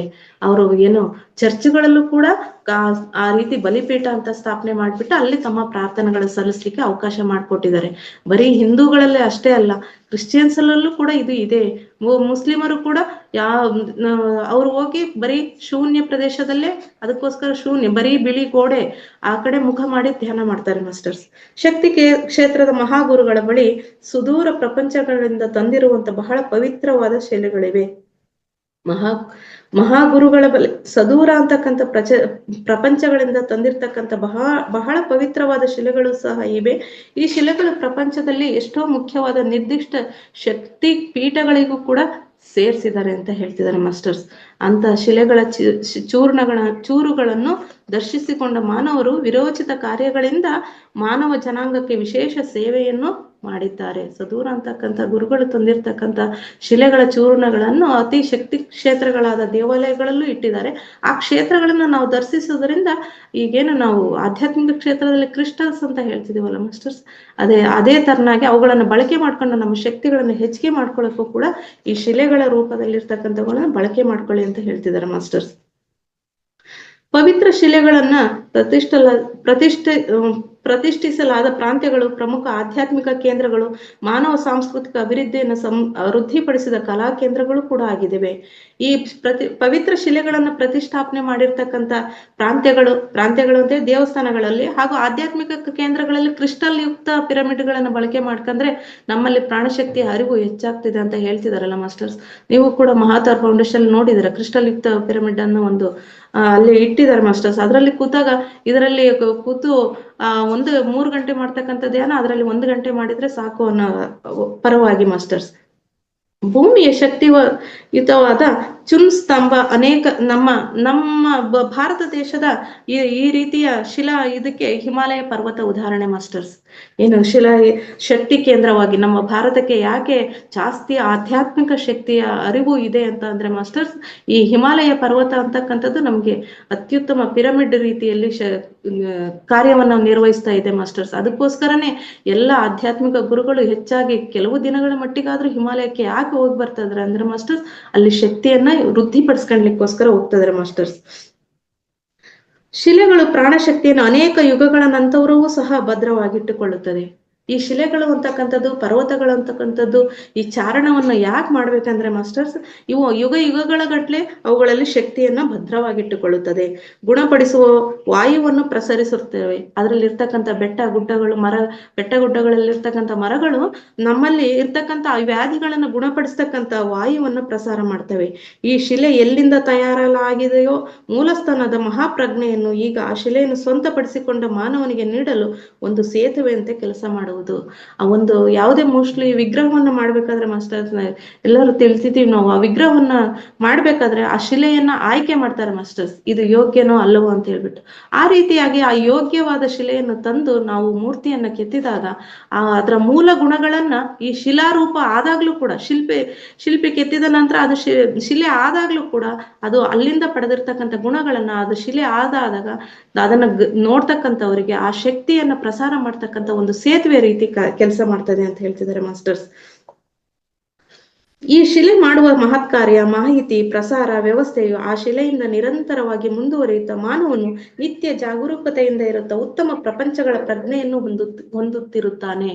ನಾವು ಯಾವ್ದಾದ್ರೂ ಒಂದು ವಿಗ್ರಹವನ್ನ ರಾಮ ಮಂದಿರದಲ್ಲಿ ಸ್ಥಾಪನೆ ಮಾಡಿರ್ತಕ್ಕಂಥ ವಿಗ್ರಹವನ್ನ ನೋಡ್ಲಿಕ್ಕೆ ಯಾಕೆ ಅತಿ ಹೆಚ್ಚು ಜನ ಮುಗಿ ಬೀಳ್ತಾರೆ ಅಂದ್ರೆ ಮಾಸ್ಟರ್, ಅದನ್ನ ಮಾಡಿರ್ತಕ್ಕಂಥ ಅದರಲ್ಲಿ ಪ್ರಾಣಶಕ್ತಿ ತುಂಬಿರ್ತಕ್ಕಂಥದ್ದು ಅದೆಲ್ಲದೂ ಕೂಡ ಅದನ್ನ ನೋಡ್ತಾ ಹೋದ್ರೆ ನಮ್ಮಲ್ಲೂ ಕೂಡ ಪ್ರಾಣಶಕ್ತಿಯ ಅರಿವು ಹೆಚ್ಚಾಗ್ತದೆ ಅನ್ನೋ ಭಾವನೆಯಿಂದ ಏನ್ ಮಾಡ್ತಾರೆ ಮಾಸ್ಟರ್ಸ್, ವ್ಯಕ್ತಿಗಳು ಜಾಸ್ತಿ ಅಂತ ಶಿಲೆಗಳಿಗೆ ಪ್ರಾಣಶಕ್ತಿ ಇರ್ತಕ್ಕಂಥ ದೇವಾಲಯಗಳಿಗೆ ಹೋಗ್ಲಿಕ್ಕೆ ಇಚ್ಛಿಸ್ತಾರೆ ಮಾಸ್ಟರ್ಸ್.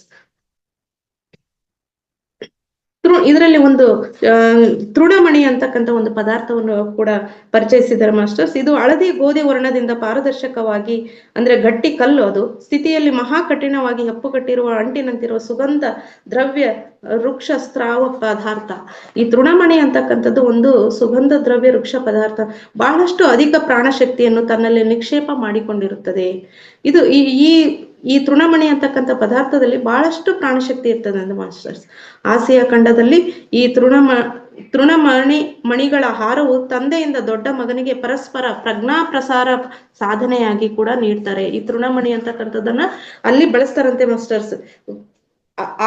ಆಸ್ಟ್ರೇಲಿಯಾ ಖಂಡದಲ್ಲಿ ಅಲ್ಲಿ ಹಿರಿಯರಿಂದ ಪರಂಪರಾಗತವಾಗಿ ಹೇಗೆ ನಾವು ಮನೆಯ ಹಿರಿತನವನ್ನ ಹಿರಿ ಮಗನಿಗೆ ಹೋಗ್ತೀವಲ್ಲ ಮಾಸ್ಟರ್ಸ್, ಆಗ ಅವರು ಈ ತೃಣಮಣಿ ಹಾರವನ್ನ ಹಿರಿ ಮಗನಿಗೆ ಅವ್ರಿಗೆ ಏನ್ ಜವಾಬ್ದಾರಿಯನ್ನು ವಹಿಸುವಾಗ ಅದನ್ನ ಜಪಮಾಲೆ ರೀತಿಯಲ್ಲಿ ಆ ಹಿರಿ ಮಗನಿಗೆ ಕೊಡ್ತಾರೆ ಅಂತ ಹೇಳ್ತಿದ್ರೆ ಮಾಸ್ಟರ್ಸ್. ಪ್ರಾಣಶಕ್ತಿ ಅಂತಕ್ಕಂಥದ್ದು ಆಗಾಗ ಶೂನ್ಯ ಸ್ಥಳಾವಕಾಶ ಆವರಣದ ಕೆಲವು ಪ್ರಾಂತ್ಯಗಳಲ್ಲಿಯೂ ಸೇರುತ್ತಾ ಸಂಗ್ರಹವಾಗುತ್ತದೆ. ಈ ಪ್ರಾಣಶಕ್ತಿ ಅಂತಕ್ಕಂಥದ್ದು ಆಗಾಗ್ಗೆ ಶೂನ್ಯ ಸ್ಥಳಾವಕಾಶ ಆವರಣದ, ಆಗ್ಲೇ ಹೇಳಿದ್ವಲ್ಲ ಮಾಸ್ಟರ್, ಶೂನ್ಯ ಸ್ಥಳಾವಕಾಶ ಅಂದ್ರೆ ಅಂತ ಪ್ರಾಂತ್ಯಗಳಲ್ಲೂ ಕೂಡ ಸಂಗ್ರಹವಾಗುತ್ತೆ. ಆಗ ಅಲ್ಲಿ ಏನಾಗ್ತದೆ ಅಂದ್ರೆ ಅಗ್ನಿ ಪರ್ವತಗಳು ಸ್ಫೋಟವಾಗ್ತದೆ, ಭೂಕಂಪಗಳಾಗ್ತದೆ, ವಿಷವಾಯುಗಳು ಬಿಡುಗಡೆ ಆಗ್ತದೆ. ಅಂದ್ರೆ ಒಂದು ಕ್ರಾಂತಿ ನಡೀತದೆ ಮಾಸ್ಟರ್ಸ್. ಯುದ್ಧಗಳು ನಡೆಯುತ್ತೆ, ಅಂಟು ವ್ಯಾಧಿಗಳು ಪ್ರಬಲವಾಗುತ್ತೆ, ಚಂಡಮಾರುತ ಮುಂತಾದ ವಿಸ್ಫೋಟಗಳು, ದುರ್ಘಟನೆಗಳು ಸಂಭವಿಸುತ್ತದೆ ಅಂತ ಹೇಳ್ತಿದ್ದಾರೆ ಮಾಸ್ಟರ್ಸ್. ಮಾನವ ಶರೀರದಲ್ಲಿ ರೋಗಗಳು ಉಂಟಾಗುತ್ತದೆ. ಅದು ಎಂತವು? ಕ್ಯಾನ್ಸರ್ ಮತ್ತೆ ಪಾರ್ಶ್ವವಾಯು ರೋಗಗಳು ಕೂಡ ಪ್ರಬಲವಾಗ್ಲಿಕ್ಕೆ ಈ ಪ್ರಾಣಶಕ್ತಿಯ ವಿಸ್ಫೋಟನೆ ಕಾರಣ. ಒಂದು ಪ್ರಾಂತ್ಯದಲ್ಲಿ ವಿಪರೀತವಾಗಿ ಸಂಗ್ರಹವಾಗುತ್ತಿರೋ ಪ್ರಾಣಶಕ್ತಿಗೆ ಆ ಪ್ರಾಣಶಕ್ತಿಯೊಂದಿಗೆ ಸಂಯೋಜನೆಯಾಗಿ ಅದನ್ನು ತಮ್ಮಲ್ಲಿ ಉಳಿಸಿಕೊಳ್ಳಲಾಗದೆ ಇರುವವರ ನಡುವೆ ಸಮತೋಲನ ಉಂಟಾಗದೆ ಇರುವುದರಿಂದಲೇ ಈ ವಿಸ್ಫೋಟಗಳು, ದುರ್ಘಟನೆಗಳು ನಡೆಯುತ್ತವೆ. ಒಂದು ಪ್ರಾಂತ್ಯದಲ್ಲಿ ಸಂಗ್ರಹವಾಗ್ತಕ್ಕಂಥ ಈ ಪ್ರಾಣಶಕ್ತಿ ಅಂತಕ್ಕಂಥದ್ದನ್ನ ಅದನ್ನ ಸಂಯೋಜನೆಯಾಗಿ ತಮ್ಮನ್ನು ಅಂದ್ರೆ ನಾವು ಬೇರೆದಕ್ಕೆ ಬದಲಾವಣೆ ಮಾಡ್ಬೇಕು. ಈಗೇನ್ ವಿದ್ಯುತ್ ಅಂತಕ್ಕಂಥದ್ದು ಇರ್ತದೆ ಮಾಸ್ಟರ್ಸ್ ನಮ್ಮ ಮನೆಯಲ್ಲಿ, ಪ್ರತಿ ಮನೆಯಲ್ಲೂ ಕೂಡ ವಿದ್ಯುತ್ ಗೊತ್ತಿದೆ ನಿಮ್ಗೆ. ವಿದ್ಯುತ್ತಿಂದ ಒಂದು ಮೀಟರ್ ಅಂತ ಬಳಸ್ಕೊಂಡು ಅದನ್ನ ನಾನಾ ರೀತಿಯಾಗಿ ಬಳಸ್ತೀವಿ. ಮಿಕ್ಸಿ ಬಳಸ್ತೀವಿ, ಐರನ್ ಮಾಡಕ್ ಬಳಸ್ತೀವಿ, ಮತ್ತೆ ವಿದ್ಯುತ್ ದೀಪ ಬೆಳೆಸ್ಕೊಳ್ಲಿಕ್ಕೆ ಬಳಸ್ತೀವಿ. ಈ ರೀತಿಯಾಗಿ ನಾನಾ ರೀತಿಯಾಗಿ ಬಳಸ್ತೀವಿ. ಆ ರೀತಿಯಾಗಿ ನಮ್ಮಲ್ಲಿ ಸಂಗ್ರಹವಾಗ್ತಕ್ಕಂಥ ಪ್ರಾಣಶಕ್ತಿಯನ್ನ ಬಳಸದೆ ಹೋದ್ರೆ ಏನಾಗುತ್ತೆ ಅಂದ್ರೆ ಮಾಸ್ಟರ್ಸ್, ಸ್ಫೋಟ ಆಗುತ್ತೆ, ದುರ್ಘಟನೆ ನಡೀತದೆ ಅಂತ ಹೇಳ್ತಿದ್ದಾರೆ ಮಾಸ್ಟರ್ಸ್. ಕೆಲವು ಪ್ರದೇಶಗಳಲ್ಲಿ ನಿಕ್ಷೇಪವಾಗಿರುವ ಪ್ರಾಣಶಕ್ತಿ ಸಂಗ್ರಹವು ವಿಸ್ಫೋಟಗಳನ್ನು ಸೃಷ್ಟಿಸುವುದಿಲ್ಲ. ಆ ಪ್ರಾಂತ್ಯದಲ್ಲಿರುವ ಯಾಕೆ ಸೃಷ್ಟಿಸುವುದಿಲ್ಲ? ಪ್ರಾಂತ್ಯದಲ್ಲಿರುವ ಕೆಲವು ಜನ ಮಹಾತ್ಮರು, ಆಧ್ಯಾತ್ಮಿಕ ಸಂಘಗಳ ಮನುಷ್ಯರು ಪ್ರಾಣಶಕ್ತಿ ತೀವ್ರತೆಯನ್ನು ಸಂಗ್ರಹಿಸಿಕೊಂಡು ನಿಂತು ಭೂ ವಿಕ್ಷೇತ್ರಗಳ ನಡುವೆ ಸಮತೋಲನವನ್ನು ತರುತ್ತಾರೆ. ಆದ್ದರಿಂದಲೇ ಇಂಥ ಮಹಾಪುರುಷರು ದೇಶಕ್ಕೆ ಮತ್ತು ಪ್ರಪಂಚಕ್ಕೆ ಪ್ರಜ್ಞಾ ನಿಧಿಗಳು ಇದ್ದ ಹಾಗೆ. ನೋಡಿ ಮಾಸ್ಟರ್ಸ್ ಹೇಗೆ ಹೇಳ್ತಿದ್ದಾರೆ. ಪ್ರಾಣಶಕ್ತಿ ಹೊಂದಿರ್ತಕ್ಕಂಥ ವ್ಯಕ್ತಿಗಳು ಈ ಭೂತಾಯಿಗೆ ಎಷ್ಟು ಅತ್ಯುತ್ತಮವಾದ ಸೇವೆ ಮಾಡ್ತಕ್ಕಂಥ ಪ್ರಜ್ಞಾ ನಿಧಿಗಳು ಇದ್ದ ಹಾಗೆ. ಅವ್ರು ಯಾಕಂದ್ರೆ ಆ ಪ್ರಾಣಶಕ್ತಿಯ ಇಂದ ಈಗ ವಿಸ್ಫೋಟ ಆಗ್ತಿದೆ ಅಂತ ಅಂದಾಗ ಅವ್ರು ಏನ್ ಮಾಡ್ತಿದ್ದಾರೆ, ಅದನ್ನೆಲ್ಲ ಸಮತೋಲನ ತರ್ಲಿಕ್ಕೋಸ್ಕರ ಪ್ರಯತ್ನ ಪಡ್ತಾರೆ. ಮಾಸ್ಟರ್ಸ್ ಈಗಾಗ್ಲೇ ಯುದ್ಧ ನಡೀತಿದೆ, ಪ್ರಾರಂಭ ಆಗ್ತಿದೆ, ಹಾಗೆ ಆಗುತ್ತೆ ಅಂತಕ್ಕಂಥದ್ದು ಧಾರ್ಮಿಕ ಆಧ್ಯಾತ್ಮ ಮಾರ್ಗದಿಂದ ಹೊರಗೆ ಇರ್ತಕ್ಕಂಥವ್ರು. ಇದು ಹಿಂಗೆ ಆದ್ರೆ ಆಗುತ್ತೆ ಅಂತ, ಇದು ಆಗ್ಬಾರ್ದು ಅಂತ ಹೇಳ್ಬಿಟ್ಟು ದೇಶಕ್ಕೋಸ್ಕರ ಶಾಂತಿ ಬೇಕು ಅಂತ ಹೇಳ್ಬಿಟ್ಟು ನಮ್ಮ ಆಧ್ಯಾತ್ಮಿಕ ಮಾರ್ಗದಲ್ಲಿ ಇರ್ತಕ್ಕಂಥವ್ರು ಪ್ರತಿಯೊಬ್ರು ಕೂಡ ಧ್ಯಾನದಲ್ಲಿ ಅದನ್ನ ಶಾಂತಿಗೋಸ್ಕರ, ಈ ಇಡೀ ಪ್ರಪಂಚ ಶಾಂತಿಯುತವಾಗಿರ್ಬೇಕು ಅಂತ ಹೇಳಿ ಧ್ಯಾನ ಮಾಡ್ತಿದ್ದಾರೆ ಮಾಸ್ಟರ್ಸ್. ಈಗ ಹಗ್ಗ ಜಗ್ಗಾಟ ಅಂದ್ರೆ ಸುರರು ಅಸುರರ ಮಧ್ಯೆ ಹೇಗಾಗಿದೆ ಅಲ್ಲ ಮಾಸ್ಟರ್ಸ್, ಹಾಗೆ ನಡೀತಾ ಇದೆ ನಮ್ಮ ಈ ಭೂಮಿ ಅಂತಕ್ಕಂಥದ್ದು. ಸುರರು ಮತ್ತೆ ಅಸುರರ ಮಧ್ಯೆ ಹಿಂಗೆ ನಾವು ಮೇರು ಪರ್ವತವನ್ನ ಮಾಡ್ತಿದ್ವೋ ಅದೇ ರೀತಿಯಾಗಿ ಈ ಪ್ರಾಣಶಕ್ತಿಯ ಜಗ್ಗಾಟ ಆ ರೀತಿಯಾಗಿ ನಡೀತಾ ಇದೆ ಮಾಸ್ಟರ್ಸ್. ಪ್ರಾಣಶಕ್ತಿ ನಿಕ್ಷೇಪವಾಗಿರುವ ಇಂಥ ಪ್ರಾಂತ್ಯಗಳಿಗೆ ಆಗಾಗ ಇಂಥ ಮಹಾಪುರುಷರು ತಮ್ಮ ಶಿಷ್ಯರನ್ನು ಕಳಿಸುತ್ತಿರುತ್ತಾರೆ. ಆ ಶಿಷ್ಯಗಣಗಳು ಆ ಪ್ರಾಂತ್ಯಗಳಲ್ಲಿ ಸೇರಿ ಗುಡುಗುಗಳನ್ನು ಆಕರ್ಷಿಸುವ ಲೋಹದ ಕಡ್ಡಿಗಳಂತೆ ಅಲ್ಲೇ ನಿಂತು ಬಹಳಷ್ಟು ಆತ್ಮಶಕ್ತಿಯನ್ನು, ವಿಶ್ವ ಕ್ಷೇತ್ರಾಗ್ನಿಯನ್ನು ನಿರಂತರವೂ ಗ್ರಹಿಸುತ್ತಾ ಆ ಪ್ರಾಂತ ಅಥವಾ ದೇಶವನ್ನು ದುರ್ಘಟನೆಗಳಿಂದ ನಿರಂತರವೂ ರಕ್ಷಿಸುತ್ತಿರುತ್ತಾರೆ. ನಮ್ಮಲ್ಲಿ ಈಗ ಧ್ಯಾನ ಕಲ್ತಿರ್ತಕ್ಕಂಥ ಮೂಲತಃ ಆಂಧ್ರದಲ್ಲಿ ಇದ್ದಾರಲ್ಲ ಮಾಸ್ಟರ್ಸ್, ನಮ್ಮ ರಂಗನಾಥ ಗುರುಗಳು ಕೂಡ ಮೂಲತಃ ಆಂಧ್ರದವರು. ಆ ರೀತಿಯಾಗಿ ಕರ್ನಾಟಕದಲ್ಲಿ ಪ್ರಸರಿಸಲು ಬಂದಿರ್ತಕ್ಕಂಥ ಅಂತ ಪ್ರಜ್ಞಾ ನಿಧಿಗಳು ನೋಡ್ರಿ ಮಾಸ್ಟರ್ಸ್. ಅದೇ ರೀತಿಯಾಗಿ ವಿದೇಶಗಳಲ್ಲೂ ಕೂಡ ಸಾಕಷ್ಟು ಜ್ಞಾನ ಪ್ರಸಾರ ನಡೀತಾ ಇದೆ ಅಂದ್ರೆ ಮಾಸ್ಟರ್ಸ್ ಆಂಧ್ರದಿಂದ ಹೋಗಿರ್ತಕ್ಕಂತಹ ಅಂತ ಪ್ರಜ್ಞಾ ನಿಧಿಗಳಿಂದಲೇ ಮಾಸ್ಟರ್ಸ್. ಎಲ್ಲ ದೇಶಗಳಲ್ಲೂ ಕೂಡ ಈ ಜ್ಞಾನ ಹಂಚ್ತಾ ಇದ್ದಾರೆ ಮಾಸ್ಟರ್ಸ್. ಪರಿಸರದಲ್ಲಿ ಪ್ರಾಣಶಕ್ತಿ ಬಹಳಷ್ಟು ಸಂಗ್ರಹವಾಗಿರುವ ಸಮಯಗಳು ದೊಡ್ಡ ಸಂಕ್ಷೋಭೆಯನ್ನುಂಟು ಮಾಡುವ ಸಮಯಗಳೇ ಅಲ್ಲದೆ ಮಹತ್ತರವಾದ ಅವಕಾಶಗಳನ್ನು ನೀಡುವ ಸಮಯಗಳೂ ಆಗಿರಬಹುದು. ಪರಿಸರದಲ್ಲಿ ಪ್ರಾಣಶಕ್ತಿ ಬಹಳಷ್ಟು ಸಂಗ್ರಹವಾಗಿರ್ತಕ್ಕಂಥ ಸಮಯ ದೊಡ್ಡ ಸಂಕ್ಷೋಭೆಯನ್ನು ಉಂಟು ಮಾಡುವ ಸಮಯಗಳೇ ಅಲ್ಲದೆ ಮಹತ್ತರವಾದ ಅವಕಾಶವನ್ನು ನೀಡ್ತಕ್ಕಂಥ ಸಮಯನೂ ಕೂಡ ಆಗಿದೆ ಅಂತ ತಿಳಿದ್ವಲ್ಲ ಮಾಸ್ಟರ್ಸ್ ಇದುವರೆಗೆ. ಪ್ರಾಣಶಕ್ತಿಯನ್ನು ಗ್ರಹಿಸುವ ಸಾಮರ್ಥ್ಯವಿರುವ ಮನುಷ್ಯರು ಪರಿಸರದಲ್ಲಿನ ಪ್ರಾಣಶಕ್ತಿಯ ಭೀಕರತೆಯನ್ನು ಸ್ವೀಕರಿಸಿ ಮತ್ತಷ್ಟು ಉತ್ತಮ ಅಸ್ತಿತ್ವ ಸ್ಥಿತಿಗೆ, ಚೈತನ್ಯ ಸ್ಥಿತಿಗೆ, ಸೃಜನಾತ್ಮಕ ಸ್ಥಿತಿಗೆ ಬೆಳೆದು ಸ್ಥಿತವಾದಾಗ ಆ ಸಮಯಗಳು ಮಹತ್ತರವಾದ ಅವಕಾಶಗಳನ್ನು ನೀಡುವ ಸಮಯದಂತಿರುತ್ತದೆ. ಏನೇ ಆದ್ರೂ ಕೂಡ ಅದನ್ನ ಸ್ವೀಕಾರ ಮಾಡಿಬಿಟ್ಟು ನಮ್ಮನ್ನ ಆತ್ಮೋದ್ಧಾರ ಮಾಡ್ಕೊಳ್ಳೋದು ಅಷ್ಟೇ ಅಲ್ಲ, ಲೋಕೋದ್ಧಾರ ಮಾಡೋ ಸ್ಥಿತಿಗೆ ತಲುಪ್ತೀವಿ ಅಂತ ಹೇಳ್ತಿದ್ದಾರೆ ಮಾಸ್ಟರ್ಸ್. ಮಹಾಶಕ್ತಿ ನಿಕ್ಷೇಪಗಳಿಂದ ಪರಿಪೂರ್ಣವಾಗುತ್ತಿರುವ ಮನುಷ್ಯರು ಆಧ್ಯಾತ್ಮಿಕ ಮಹಾನುಭಾವರಾಗುತ್ತಾರೆ. ಆಧ್ಯಾತ್ಮಿಕತೆಯನ್ನು ಹಂಚತಕ್ಕಂಥ ಮಹಾನ್ ಭಾವರಾಗ್ತಾರೆ ಅಂತ ಹೇಳ್ತಿದ್ದಾರೆ ಮಾಸ್ಟರ್ಸ್. ಸಂಪೂರ್ಣ ಸೂರ್ಯಗ್ರಹಣ ಸಂಭವಿಸುವ ಸಮಯವು ಅಂತಹ ಮಹದಾವಕಾಶಗಳನ್ನು ನೀಡುವ ಸಮಯಗಳು. ಆ ಸಮಯದಲ್ಲಿ ವಿಶ್ವ ಪ್ರಾಣಶಕ್ತಿ, ವಿಶ್ವಾಗ್ನಿ ವಿಸ್ತಾರವಾಗಿ ಪರಿಸರದಲ್ಲಿ ಸಂಗ್ರಹವಾಗಿರುತ್ತದೆ. ಸೂರ್ಯಗ್ರಹಣ ಸಮಯದಲ್ಲಿ ಹೊರಗೆ ಬರಬೇಡಿ ಅಂತ ಹೇಳ್ತಿರ್ತಾರೆ ಮಾಸ್ಟರ್. ಆದ್ರೆ ನಮ್ಮ ಧ್ಯಾನಿಗಳು ಏನ್ ಮಾಡ್ತಾರೆ ಮಾಸ್ಟರ್ಸ್, ಆ ಸಮಯದಲ್ಲಿ ಹೆಚ್ಚು ಧ್ಯಾನ ಮಾಡಿ ಅಂತೆ. ಅಂದ್ರೆ ಆಗ ವಿಶ್ವ ಪ್ರಾಣಶಕ್ತಿ ಹೆಚ್ಚಿನ ರೀತಿಯಲ್ಲಿ ಇರ್ತದೆ. ಅದನ್ನ ಸ್ವೀಕಾರ ಮಾಡ್ಕೊಳ್ಳಿ, ನೀವು ಬೆಳೆಯಿರಿ, ಇಡೀ ನಿಮ್ಮ ನೆರೆಹೊರೆಯನ್ನು ಬೆಳೆಸ್ರಿ, ಇಡೀ ಭೂತಾಯಿಯನ್ನ ಉತ್ತಮವಾಗಿಸಿ ಅನ್ನೋ ಉದ್ದೇಶದಿಂದ ಮಾಸ್ಟರ್ಸ್. ಆ ಸಮಯದಲ್ಲಿ ಉತ್ತಮ ಆಧ್ಯಾತ್ಮಿಕ ಸಾಧನೆಗಳಿಗೆ ಉತ್ತಮ ದೀಕ್ಷೆಗಳನ್ನು ನೀಡಲಾಗುತ್ತಿರುತ್ತದೆ. ಸಾಧಾರಣ ಪರಿಸ್ಥಿತಿಗಳಲ್ಲಿ ಅಸಾಧ್ಯವಾಗುವ ಸಿದ್ಧಿಗಳು ಈ ಮಹತ್ತರವಾದ ಅವಕಾಶ ಮುಹೂರ್ತಗಳಲ್ಲಿ ಮಾನವ ಶರೀರದಲ್ಲಿನ ಚೈತನ್ಯ ಕೇಂದ್ರಗಳನ್ನು ಆ ಸಮಯದಲ್ಲಿರುವ ವಿಶ್ವಾಗ್ನಿ ಪ್ರಾಣಶಕ್ತಿಗಳು ಉದ್ದೀಪನಗೊಳಿಸುವುದರಿಂದ ಸಿದ್ಧಿಸುತ್ತದೆ. ಅದಕ್ಕೋಸ್ಕರ ಮಾಸ್ಟರ್ಸ್ ವಿಶೇಷವಾದ ಹುಣ್ಣಿಮೆ ದಾನ, ಗ್ರಹಣಗಳ ಸಮಯದಲ್ಲಿ ಹೆಚ್ಚು ಹೆಚ್ಚು ಧ್ಯಾನಕ್ಕೋಸ್ಕರ ಸಮಯವನ್ನು ಮೀಸಲಿಡೋ ಉದ್ದೇಶ ಇದೆ ನೋಡ್ರಿ ಮಾಸ್ಟರ್ಸ್. ಸಾಧಾರಣ ಸಮಯದಲ್ಲಿ ಎಷ್ಟೋ ವರ್ಷಗಳ ಕಾಲ ನಡೆಯುವ ಸಾಧನೆಗಳ ಫಲಿತಾಂಶಗಳು ಆ ಗ್ರಹಣ ಸಮಯದಲ್ಲಿ ಅಲ್ಪ ಕಾಲದಲ್ಲಿಯೇ ಸಿದ್ಧಿಸಿರುತ್ತವೆ. ಬೇರೆ ಸಮಯದಲ್ಲಿ ನಡೆದೇ ಇರ್ತಕ್ಕಂಥ ಕಾರ್ಯಗಳೆಲ್ಲವೂ ಕೂಡ ಗ್ರಹಣ ಸಮಯದಲ್ಲಿ, ಹುಣ್ಣಿಮೆ ಧ್ಯಾನದ ಸಮಯದಲ್ಲಿ ಮಾಡೋದ್ರಿಂದ ಸಿದ್ಧಿಸುತ್ತವೆ ಅಂತ ಹೇಳ್ತಿದ್ದಾರೆ ಮಾಸ್ಟರ್ಸ್.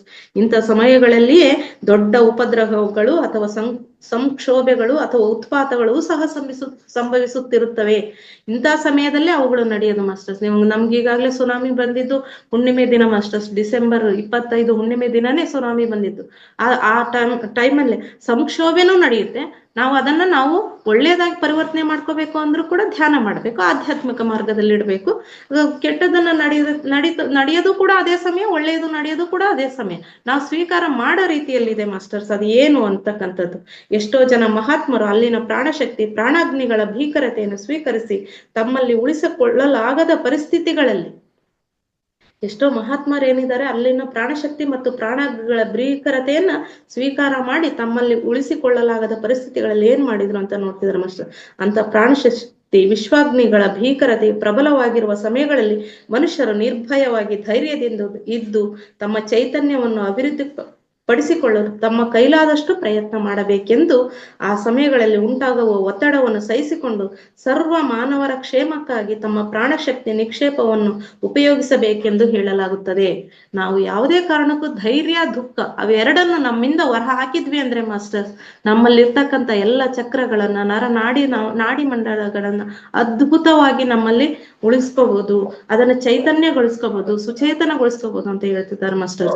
ಅಂತ ಸಂದರ್ಭಗಳಲ್ಲಿ ಎಷ್ಟೋ ಜನ ಮಹಾತ್ಮರು, ದೊಡ್ಡ ಮೇಧಾವಿಗಳು ಜನಿಸಿದ್ದಾರೆಂಬ ವಿಷಯವನ್ನು ಅನೇಕ ನವನಾಗರಿಕತೆಗಳಿಗೆ, ಸಂಸ್ಕೃತಿಗಳಿಗೆ ನಾಂದಿ ಬೀಜಗಳು ಬಿದ್ದಿವೆ ಎಂಬ ಅಂಶವನ್ನು ವಿಜ್ಞರು ಗುರುತಿಸಿದ್ದಾರೆ. ಅಂತ ಸಮಯದಲ್ಲೇ ಏನ್ ಸಂಕ್ಷೋಭೆ ನಡೆಯಿತು ಅಂತ ತಿಳಿದಿದೀವಲ್ಲ ಮಾಸ್ಟರ್ಸ್, ಅಂತ ಸಮಯದಲ್ಲೇ ಮಹಾತ್ಮರು ಜನಿಸಿದ್ದಾರೆ, ದೊಡ್ಡ ದೊಡ್ಡ ಮೇಧಾವಿಗಳು ಜನಿಸಿದಾರಂತೆ ಮಾಸ್ಟರ್ಸ್. ಅವರೆಲ್ಲರೂ ನಮ್ಮ ಲೋಕೋದ್ಧಾರಕ್ಕೋಸ್ಕರನೇ ಜನಿಸಿರ್ತಕ್ಕಂಥ ಅವರೆಲ್ಲ ಬೀಜಗಳು. ಅಂದ್ರೆ ಅದಕ್ಕೆ ಅವ್ರು ಹುಟ್ಲಿಕ್ಕೆ, ಜನಿಸ್ಲಿಕ್ಕೆ ಒಂದು ನಾಂದಿ ಅಂತ ಸಂದರ್ಭ ಅಂತ ಹೇಳ್ತಿದ್ದಾರೆ ಮಾಸ್ಟರ್ಸ್. ಪ್ರಾಣಶಕ್ತಿಯನ್ನು ಭೂಮಾತೆಯ ಉಸಿರು ಎಂದು ಸಹ ಹೇಳುತ್ತಾರೆ. ಈ ಪ್ರಾಣಶಕ್ತಿ ಅಂತಕ್ಕಂಥದ್ದು ಭೂಮಾತೆಯ ಉಸಿರು. ನಿಟ್ಟುಸಿರು ಬಿಟ್ಟಾಗೇನೆ ಅಗ್ನಿ ಪಾತಗಳಾಗೋದು ಅಂತ ಹೇಳ್ತಿರ್ತಾರೆ ಮಾಸ್ಟರ್ಸ್ ಎಷ್ಟೋ ಸರಿ. ಆ ಭೂಮಾತೆಯ ಉಸಿರೇ, ಆ ಪ್ರಾಣಶಕ್ತಿಯೇ ಮಹಾ ಮೇಧಾವಿಗಳ ಆಲೋಚನೆಗಳನ್ನು, ಆಧ್ಯಾತ್ಮಿಕ ಸುಧಾರಕರ ಮಹಾಶಯಗಳನ್ನು ಪೋಷಿಸುತ್ತದೆ. ಅವರು ಈ ಪ್ರಾಣಶಕ್ತಿಯನ್ನು, ವಿಶ್ವಾಗ್ನಿಯನ್ನು ತಮ್ಮ ಮಹಾ ವಿಸ್ತೃತ ಚೈತನ್ಯದಿಂದ ಇಡೀ ವಿಶ್ವಕ್ಷೇತ್ರ ಸಂಯೋಗದಿಂದ ಮಹತ್ ಕಾರ್ಯ ಮಾಡಲು ಸಿದ್ಧರಾಗಿರುವುದರಿಂದಲೇ ಈ ಮಹಾತ್ಮರು ಶರೀರದಿಂದಿದ್ದರೂ ಶರೀರವಿಲ್ಲದಿದ್ದರೂ ಈ ವಿಶ್ವಕ್ಷೇತ್ರದಲ್ಲಿನ ಭೂಮಿಯ ಮೇಲೆ ಪ್ರಾಣಶಕ್ತಿ ವಿಸ್ಫೋಟಗಳಿಂದ ಶಕ್ತಿಯನ್ನು ಗ್ರಹಿಸುತ್ತಾ ಒಂದು ನವ್ಯ ಯುಗವನ್ನು ಪುನರ್ನಿರ್ಮಿಸಲು ನಿರಂತರವೂ ಪರಿಶ್ರಮಿಸುತ್ತಿರುತ್ತಾರೆ.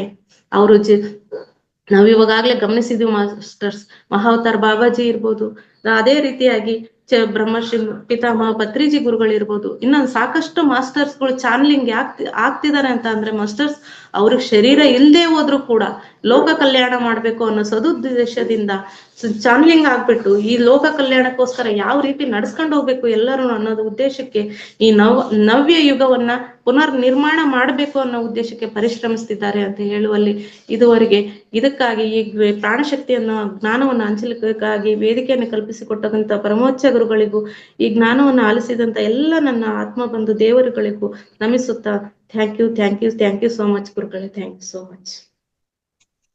ಥ್ಯಾಂಕ್ ಯು ಮಾ. ಹೃತ್ಪೂರ್ವಕ ಧನ್ಯವಾದ ಮತ್ತೊಂದು ಸರಿ. ಯಾಕಂದ್ರೆ ಹಲವಾದ ಜ್ಞಾನ ಇದು ಪ್ರಾಣಶಕ್ತಿನೇ ಪ್ರತಿಯೊಂದು ಪ್ರಾಣಶಕ್ತಿಯ ಕಾರಣ. ಪ್ರತಿಯೊಂದು ಪ್ರಾಣಶಕ್ತಿಯಿಂದ ನಾವು ಸಾಧಿಸಬಹುದು. ಅದಕ್ಕೂ ಸಾಕಷ್ಟು ವಿಷಯಗಳು ಒಂದು ಎರಡಲ್ಲ ನೀವು ಹೇಳ್ಕೊಟ್ಟಿರೋದು ಇವತ್ತು. ಸೊ ನಿಜವಾಗಿ ಇಂಥ ಜ್ಞಾನ ಪ್ರತಿಯೊಬ್ಬರಿಗೂ ಬೇಕಾಗಿದೆ. ಇದು ಹೆಚ್ಚಾಗಿ ನಾವು ಮನನ ಮಾಡಿಕೊಂಡು ಇದೆಲ್ಲ ನಾವು ಸರಿಯಾದ ರೀತಿಯಲ್ಲಿ ಪಾಲನೆ ಮಾಡಿದರೆ ಧ್ಯಾನವನ್ನು ನಿತ್ಯವಾಗಿ ಧ್ಯಾನ ಜೊತೆಗೆ ನೀವು ಅನೇಕ ವಿಷಯಗಳು ಹೇಳಿದ್ರಿ. ಎಲ್ಲಾ ವಿಷಯಗಳಿಂದನೇ ನೀವೇನೇನು ಹೇಳಿದೋ ಮಾರ್ಗಗಳು ಈ ಪ್ರಾಣಶಕ್ತಿ ಸಾಧಿಸಕ್ಕೆ ಅವೆಲ್ಲ ಮಾರ್ಗಗಳು ನಮ್ಗೆ ಎಲ್ಲರಿಗೂ ಗೊತ್ತಿರೋದೆ, ಆದ್ರೆ ನಮ್ಗೆ ಅರಿವಿಲ್ಲ. ಅದ್ರ ಬಗ್ಗೆ ಜ್ಞಾನ ನಾವು ಇಷ್ಟವರೆಗೂ ತಿಳ್ಕೊಂಡಿಲ್ಲ.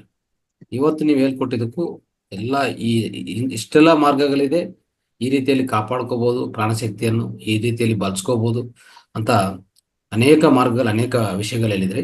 ಇದೆಲ್ಲ ಪ್ರತಿಯೊಬ್ಬರು ತಿಳ್ಕೊಳ್ಳಿ ಮಾಸ್ಟರ್ಸ್. ನೋಡಿ, ಪ್ರಾಣಶಕ್ತಿ ಅನ್ನೋದು ಎಷ್ಟು ಮುಖ್ಯವಾದದ್ದು, ನಮ್ಮ ಜೀವನಕ್ಕೆ ಅತಿ ಪ್ರಾಮುಖ್ಯವಾದಂತ ಹೇಳ್ಬೋದು. ಅದೊಂದಿದ್ರೆ ಸಾಕು, ನಮ್ಮ ಆರೋಗ್ಯ, ನಮ್ಮ ಆನಂದಕ್ಕೂ ಎಲ್ಲದಕ್ಕೂ ಅದೇ ಕಾರಣ.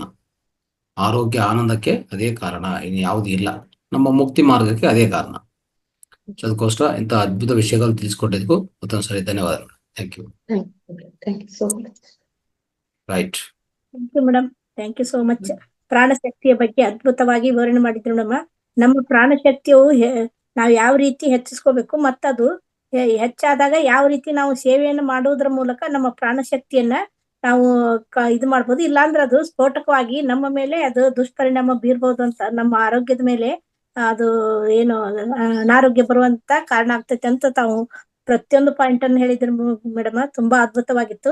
ನಂತರ ಇದು ಪ್ರಾಣಶಕ್ತಿ ಕಲ್ಲಿನಲ್ಲಿ ಇದೆ ಅಂತ ಹೇಳಿದ್ರಿ. ನನಗೂ ಅವಾಗ ತಾವು ಹೇಳಿದಾಗ ಒಂದು ಪಾಯಿಂಟ್ ನೆನಪಂತು. ಯಾಕಂದ್ರೆ ಈ ನಮ್ಮ ಪೂರ್ವಜರು ಎಲ್ಲೇ ದೇವಸ್ಥಾನಕ್ಕೆ ಹೋದ್ರೆ ಅಲ್ಲೇ ಬೆಣಕ ಅಂತಂದು ಪೂಜೆ ಮಾಡೋದು ಪದ್ಧತಿ ಇದೆ. ಅವನ್ನ ನಾವು ಜಗಲಿ ಮೇಲೆ ಇಟ್ಟು ಈಗಾದ್ರೂ ನಮ್ಮ ಮನೆಯಲ್ಲಿ ಇದಾವು. ಅದಕ್ಕೆ ಇದರಲ್ಲಿ ಪ್ರಾಣಶಕ್ತಿ ಇದೆ ಅನ್ನೋದು ಈಗ ನನಗ ಅರ್ಥ ಆಯ್ತು ಮೇಡಮ್. ತುಂಬಾ ಅದ್ಭುತವಾಗಿ ವಿವರಣೆ ಮಾಡಿದ್ರಿ. ಅದನ್ನ ನಾವು ಅಳವಡಿಸ್ಬೇಕು, ಮತ್ತೆ ಮನನ ಮಾಡ್ಕೊಂಡಾಗ ನಾವು ಅದನ್ನ ನಮ್ಮಲ್ಲಿ ಅಳವಡಿಸ್ಕೊಂಡಾಗ ಅದರದ್ದು ಶಕ್ತಿ ಯಾವ್ದಂತ ಅನ್ನೋದು ಗೊತ್ತಾಗ್ತದೆ. ತುಂಬಾ ಧನ್ಯವಾದಗಳು. ನಂತರ ಯಾರಾದ್ರೂ ಮೇಡಮ್ ಇದರ ಈ ಸೆಷನ್ ಬಗ್ಗೆ ತಮ್ಮ ಅನಿಸಿಕೆ ಇದ್ರೆ ಹೇಳ್ಬೋದು, ಶೇರ್ ಮಾಡ್ಕೊಳ್ಳಿ. ಸುತೇಜ ಭಟ್ ಮೇಡಮ್ ಮಾತಾಡಿ ಮೇಡಮ್. ನಮಸ್ತೆ ಗುರುಜಿ. ನಮಸ್ತೆ ಮೇಡಮ್. ನಮಸ್ತೆ ಮೇಡಮ್. ಮೇಡಮ್ ತುಂಬಾ ಅದ್ಭುತವಾಗಿ ಹೇಳಿದ್ರಿ. ತುಂಬಾ ಅಂದ್ರೆ ತುಂಬಾ ಸುಂದರವಾಗಿ, ಒಂದು ಸೆಂಟೆನ್ಸ್ ಕೂಡ ನಮಗೆ ಮಿಸ್ ಮಾಡ್ಲಿಕ್ಕೆ ಆಗಿಲ್ಲ, ಅಷ್ಟು ಖುಷಿ ಆಯ್ತು. ಆಮೇಲೆ ಅದರ ಬರೀ ಪ್ರಾಣಶಕ್ತಿಯಿಂದ ಮಾನಸಿಕವಾಗ ದೈವಿಕವಾಗಿ ಎಷ್ಟು ಚೈತನ್ಯ ಶಕ್ತಿ ಉಂಟಾಗ್ಬೋದು, ಮತ್ತದು ಸಂಗ್ರಹ ಹೆಚ್ಚಾದಾಗ ಎಷ್ಟು ಸ್ಫೋಟ ಆಗ್ತದೆ ಯಾವ ರೀತಿ, ಮತ್ತೆ ಅದನ್ನ ನಾವು ಹೆಂಗೆ ಸ್ಪ್ರೆಡ್ ಮಾಡ್ಬೇಕು ಅಂತ ತುಂಬಾ ಚೆನ್ನಾಗಿ ಹೇಳಿದ್ರಿ ಮೇಡಮ್. ನಿಜವಾಗ್ಲೂ ಅದಕ್ಕೆ ಹೇಳ್ತಾರಲ್ಲ, ಹೆಚ್ಚಾದ ಶಕ್ತಿಯನ್ನ ಭೂಮಿ ತಾಯಿಗೆ ಬಿಡ್ಬೇಕು, ತೊಂದರೆ ಇದ್ದವರಿಗೆ ಕೊಡ್ಬೇಕು ಅಂತ. ಈಗ ಅರ್ಥ ಆಯ್ತು ಮೇಡಮ್. ಬಹಳ ಚೆನ್ನಾಗಿ ಹೇಳಿದ್ರಿ. ತುಂಬಾ ಧನ್ಯವಾದಗಳು. Thank you madam. Hema Patkar madam ಮಾತಾಡಿ. ನಮಸ್ತೆ ಗುರುಜಿ, ಎಲ್ರಿಗೂ ನಮಸ್ಕಾರ. ಬೆಳಿಗ್ಗೆ ಮೆಡಿಟೇಷನ್ ಇಂದಾನೆ ತುಂಬಾ ಅದ್ಭುತವಾಗಿ ಇವತ್ತು ಪ್ರಾಣಶಕ್ತಿ ಬಗ್ಗೆನೆ ವಿಶೇಷವಾಗಿ ಹೆಚ್ಚಿನ ಇದನ್ನ ತಿಳ್ಕೊಳ್ತಾ ಇದೀವಿ. ಬೆಳಗ್ಗೆನೂ ಅಷ್ಟೇ ಅದ್ವೈತ, ನಾವೆಲ್ಲ ಹೇಗ್ ಅದ್ವೈತಿಗಳು ಅನ್ನೋದನ್ನೆಲ್ಲ ತುಂಬಾನೇ ಡೀಪ್ ಆಗಿ ಹೇಳ್ಕೊಡ್ರು. ಧ್ಯಾನದಲ್ಲಿ ಗುರುಗಳು ತಿಳಿಸಿದ್ರು. ಮತ್ತೆ ಧ್ಯಾನಕ್ಕೆ ಇನ್ನೂ ಡೀಪ್ ಆಗಿ ಹೋಗಕ್ಕಾಯ್ತು. ಆಮೇಲೆ ಇವಾಗ ವಿಜಯಲಕ್ಷ್ಮಿ ಮೇಡಮ್ ಅವರು ಅದ್ಭುತವಾಗಿ ಹೇಳಿದ್ದಾರೆ. ಅದನ್ನ ಅರ್ಗಿಸ್ಕೊಳಕ್ಕೆ ಟೈಮ್ ಬೇಕು, ನಿಧಾನ ಇನ್ನೂ ಕೇಳ್ಬೇಕು. ಎಷ್ಟು ಸರಿ ಕೇಳಿದ್ರು ಕೂಡ ಸಾಲದು. ಮತ್ತೆ ದಿನ ಇದನ್ನ ನಾವು ಅಳವಡಿಸ್ಕೊಳ್ಬೇಕು. ಹಾಗಾಗಿ ಅಳವಡಿಸ್ಕೊಳ್ಬೇಕು.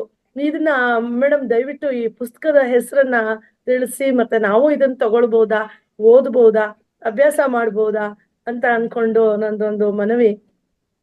ಅದ್ಭುತವಾಗಿತ್ತು ಮೇಡಮ್, ಅದ್ಭುತ. ಇದನ್ನ ಪ್ರತಿದಿನ ನಾವು ಹೇಗೆ ಪ್ರಾಣಶಕ್ತಿಯನ್ನ ಬಳಸ್ಬೇಕು, ಅದನ್ನ ಉಪಯೋಗಗಳು ಇನ್ನು ತುಂಬಾನೇ ಇದೆ. ನಾ ಅದಕ್ಕೆ ಇದನ್ನ ಪುಸ್ತಕ ಒಂದನ್ನ ಕೇಳ್ತೀನಿ ಮೇಡಮ್. ಯಾವ್ದು? ಪುಸ್ತಕದ ಹೆಸರೇ ಪ್ರಾಣಶಕ್ತಿ. ನಾನು ಮಹಾವತಾರ್ ಫೌಂಡೇಶನ್ ಅಲ್ಲೇ ತಗೊಂಡ್ಬಂದಿದ್ದು. ದೊಡ್ಡದೇ ಇದು ಒಂದ್ ತಗೊಂಡಿದ್ದು ಪ್ರಾಣಶಕ್ತಿ ಅನ್ನೋದು ಒಂದ್ ಚಿಕ್ಕ ಟಾಪಿಕ್ ಅಷ್ಟೇ ಮೇಡಮ್. ಇದರಲ್ಲಿ ಸುಮಾರು 30 ಟಾಪಿಕ್ ಇದೆ. ನನಗೆ ತಿಂಗಳಿಗೆ 2 ಕ್ಲಾಸ್ ಆದ್ರೂ 1 ವರ್ಷ ಪೂರ್ತಿ ಆಗ್ತದೆ ಮೇಡಮ್ ಇದೊಂದೇ ಬುಕ್. ಅಷ್ಟಿದೆ ಮಾಹಿತಿ. ಇನ್ನು ಮುಂದೆ ಮುಂದೆ ಮುಂದೆ ಅದ್ಭುತವಾಗಿದೆ ಮೇಡಮ್. ನಮ್ಮ ಆಹಾರ ಬಗ್ಗೆ, ಅದನ್ನ ಹೇಗೆ ಏನು ಎಲ್ಲ ಬಹಳ ವಿಷಯ ಇದೆ ಅದ್ರಲ್ಲಿ. ನಾನು ಮಹಾವತಾರ್ ಫೌಂಡೇಶನ್ ಅಲ್ಲೇ ತಂದಿದ್ದಿದ್ ಬುಕ್ ಪ್ರಾಣಶಕ್ತಿ ಅಂತ ಹೇಳ್ಬಿಟ್ಟು. ನನಗೆ 2 ತರಗತಿ ಕೊಟ್ಟಾಗ ಗುರುಗಳು ಹೇಳಿದಾರೆ, ಮುಂದಿನ ಬೇರೆ ಬುಕ್ ತಗೊಳಮ್ಮ ಅಂತ ಹೇಳಿದ್ರು. ನಾನು ದೊಡ್ಡ ಬುಕ್ ತಗೊಂಡ್ರೆ ತಿಂಗಳಿಗೆ 2 ಕ್ಲಾಸ್ ಆದ್ರೆ ಬಹಳ ದಿವಸ ಆಗ್ತಾಗತ್ತೆ ಅಂತ ಹೇಳಿ ಒಂದ್ ಚಿಕ್ಕ ಟಾಪಿಕ್ ತಗೊಂಡಿದ್ದೆ.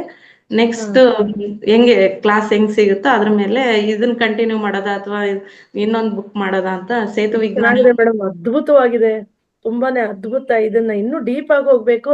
ಇವಾಗ ನೀವು ಹೇಳಿದ್ದನ್ನೇ ನಮ್ಗೆ ಅರ್ಗಿಸ್ಕೊಳಕ್ಕೆ ಇನ್ನು ಟೈಮ್ ಬೇಕು. ಅದನ್ನ ಒಂದೊಂದು ಲೈನನ್ನು ಅರ್ಥ ಮಾಡ್ಕೊಳ್ಬೇಕು, ಯಾಕಂದ್ರೆ ಟೋಟಲಿ ಇನ್ನರ್ ನಾಲೆಡ್ಜ್ ಅದು. ಮತ್ತೆ ಗುರುಜಿ ಇದನ್ನ ಕೇಳೋಳಿದ್ದೆ, ಇವಾಗ ಈ ಪುಸ್ತಕ ನಮ್ಗೆ ಸಿದ್ರಬೆಟ್ಟದಲ್ಲಿ ಸಿಗ್ಬಹುದಾ? ಫೌಂಡೇಶನ್ ಅಲ್ಲಿ ಕೊರಿಯರ್ ಮಾಡ್ತಾರೆ ಮೇಡಮ್, ಕಾಲ್ ಮಾಡಿದ್ರೆ ನೀವು. ಹೌದಾ? ಇವಾಗ ಅವರೆಲ್ಲ ಬಿಸಿ ಇರ್ತಾರೆ, ತೊಂದ್ರೆ ಮಾಡಲ್ಲ, ಕ್ಲಾಸ್ ಬರ್ತಾ ಇರುತ್ತೆ. ಬುಕ್ಸ್ ಇದಕ್ಕೋಸ್ಕರನೇ ಬೇರೆ ಕಂಪಾರ್ಟ್ಮೆಂಟ್ ಇದಾರೆ, ಅವ್ರು ಕಳಿಸ್ತಾರೆ ಮೇಡಮ್, ಕೊರಿಯರ್ ಕಳಿಸ್ತಾರೆ. Thank you madam, thank you. ಎಲ್ರಿಗೂ ನಮಸ್ಕಾರ. ಥ್ಯಾಂಕ್ ಯು ಗುರುಜಿ, ಥ್ಯಾಂಕ್ ಯು. ನಿಜವಾಗ್ಲೂ ಅದ್ಭುತವಾದ ಇದು ಸೆಷನ್ ಗುರುಜಿದು.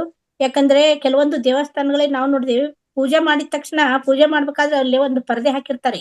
ಅಂದ್ರ ಅಲ್ಲಿ ಅಂತ ಇರುವಂತ ದೇವರ ಏನು ಶಕ್ತಿ ಇರ್ತೈತಲ್ಲ, ನೇರವಾಗಿ ಮನುಷ್ಯರ ಮೇಲೆ ಬಿದ್ರೆ ಅದನ್ನ ತಡ್ಕೊಳಕ್ ಆಗುದಿಲ್ಲ ಅಂತ ಏನು ಅವ್ರದ್ದು ಭಾವನೆ ಇರ್ಬೋದಂತ ನಾನು ತಿಳ್ಕೊಂಡೆ ಗುರುಜಿ. ಈಗ ಅವ್ರ ಮೇಡಮ್ ಹೇಳಿದ್ರಿಂದ ಅದೇ ಇರ್ಬೋದು. ಅಂದ್ರ ಅದು ಕಲ್ಲಂತ ನಾವ್ ಅನ್ಕೊಂಡಿರ್ತೀವಿ, ಅದಕ್ಕೆ ಒಂದು ಕಲ್ಲು ಪ್ರತಿಷ್ಠಾಪನೆ ಮಾಡ್ಬೇಕಾದ್ರೆ ಗುರುಜಿ ನಮ್ಮ ಊರಲ್ಲಿ ನಾನ್ ನೋಡಿದ್ದೆ, ಅದನ್ನ 7 ದಿವಸ, 1 ದಿವಸ ಹಾಲಿನಲ್ಲಿ ನೆನೆಸಿರ್ತಾರೆ ಗುರುಜಿ ಆ ಮೂರ್ತಿಯನ್ನ.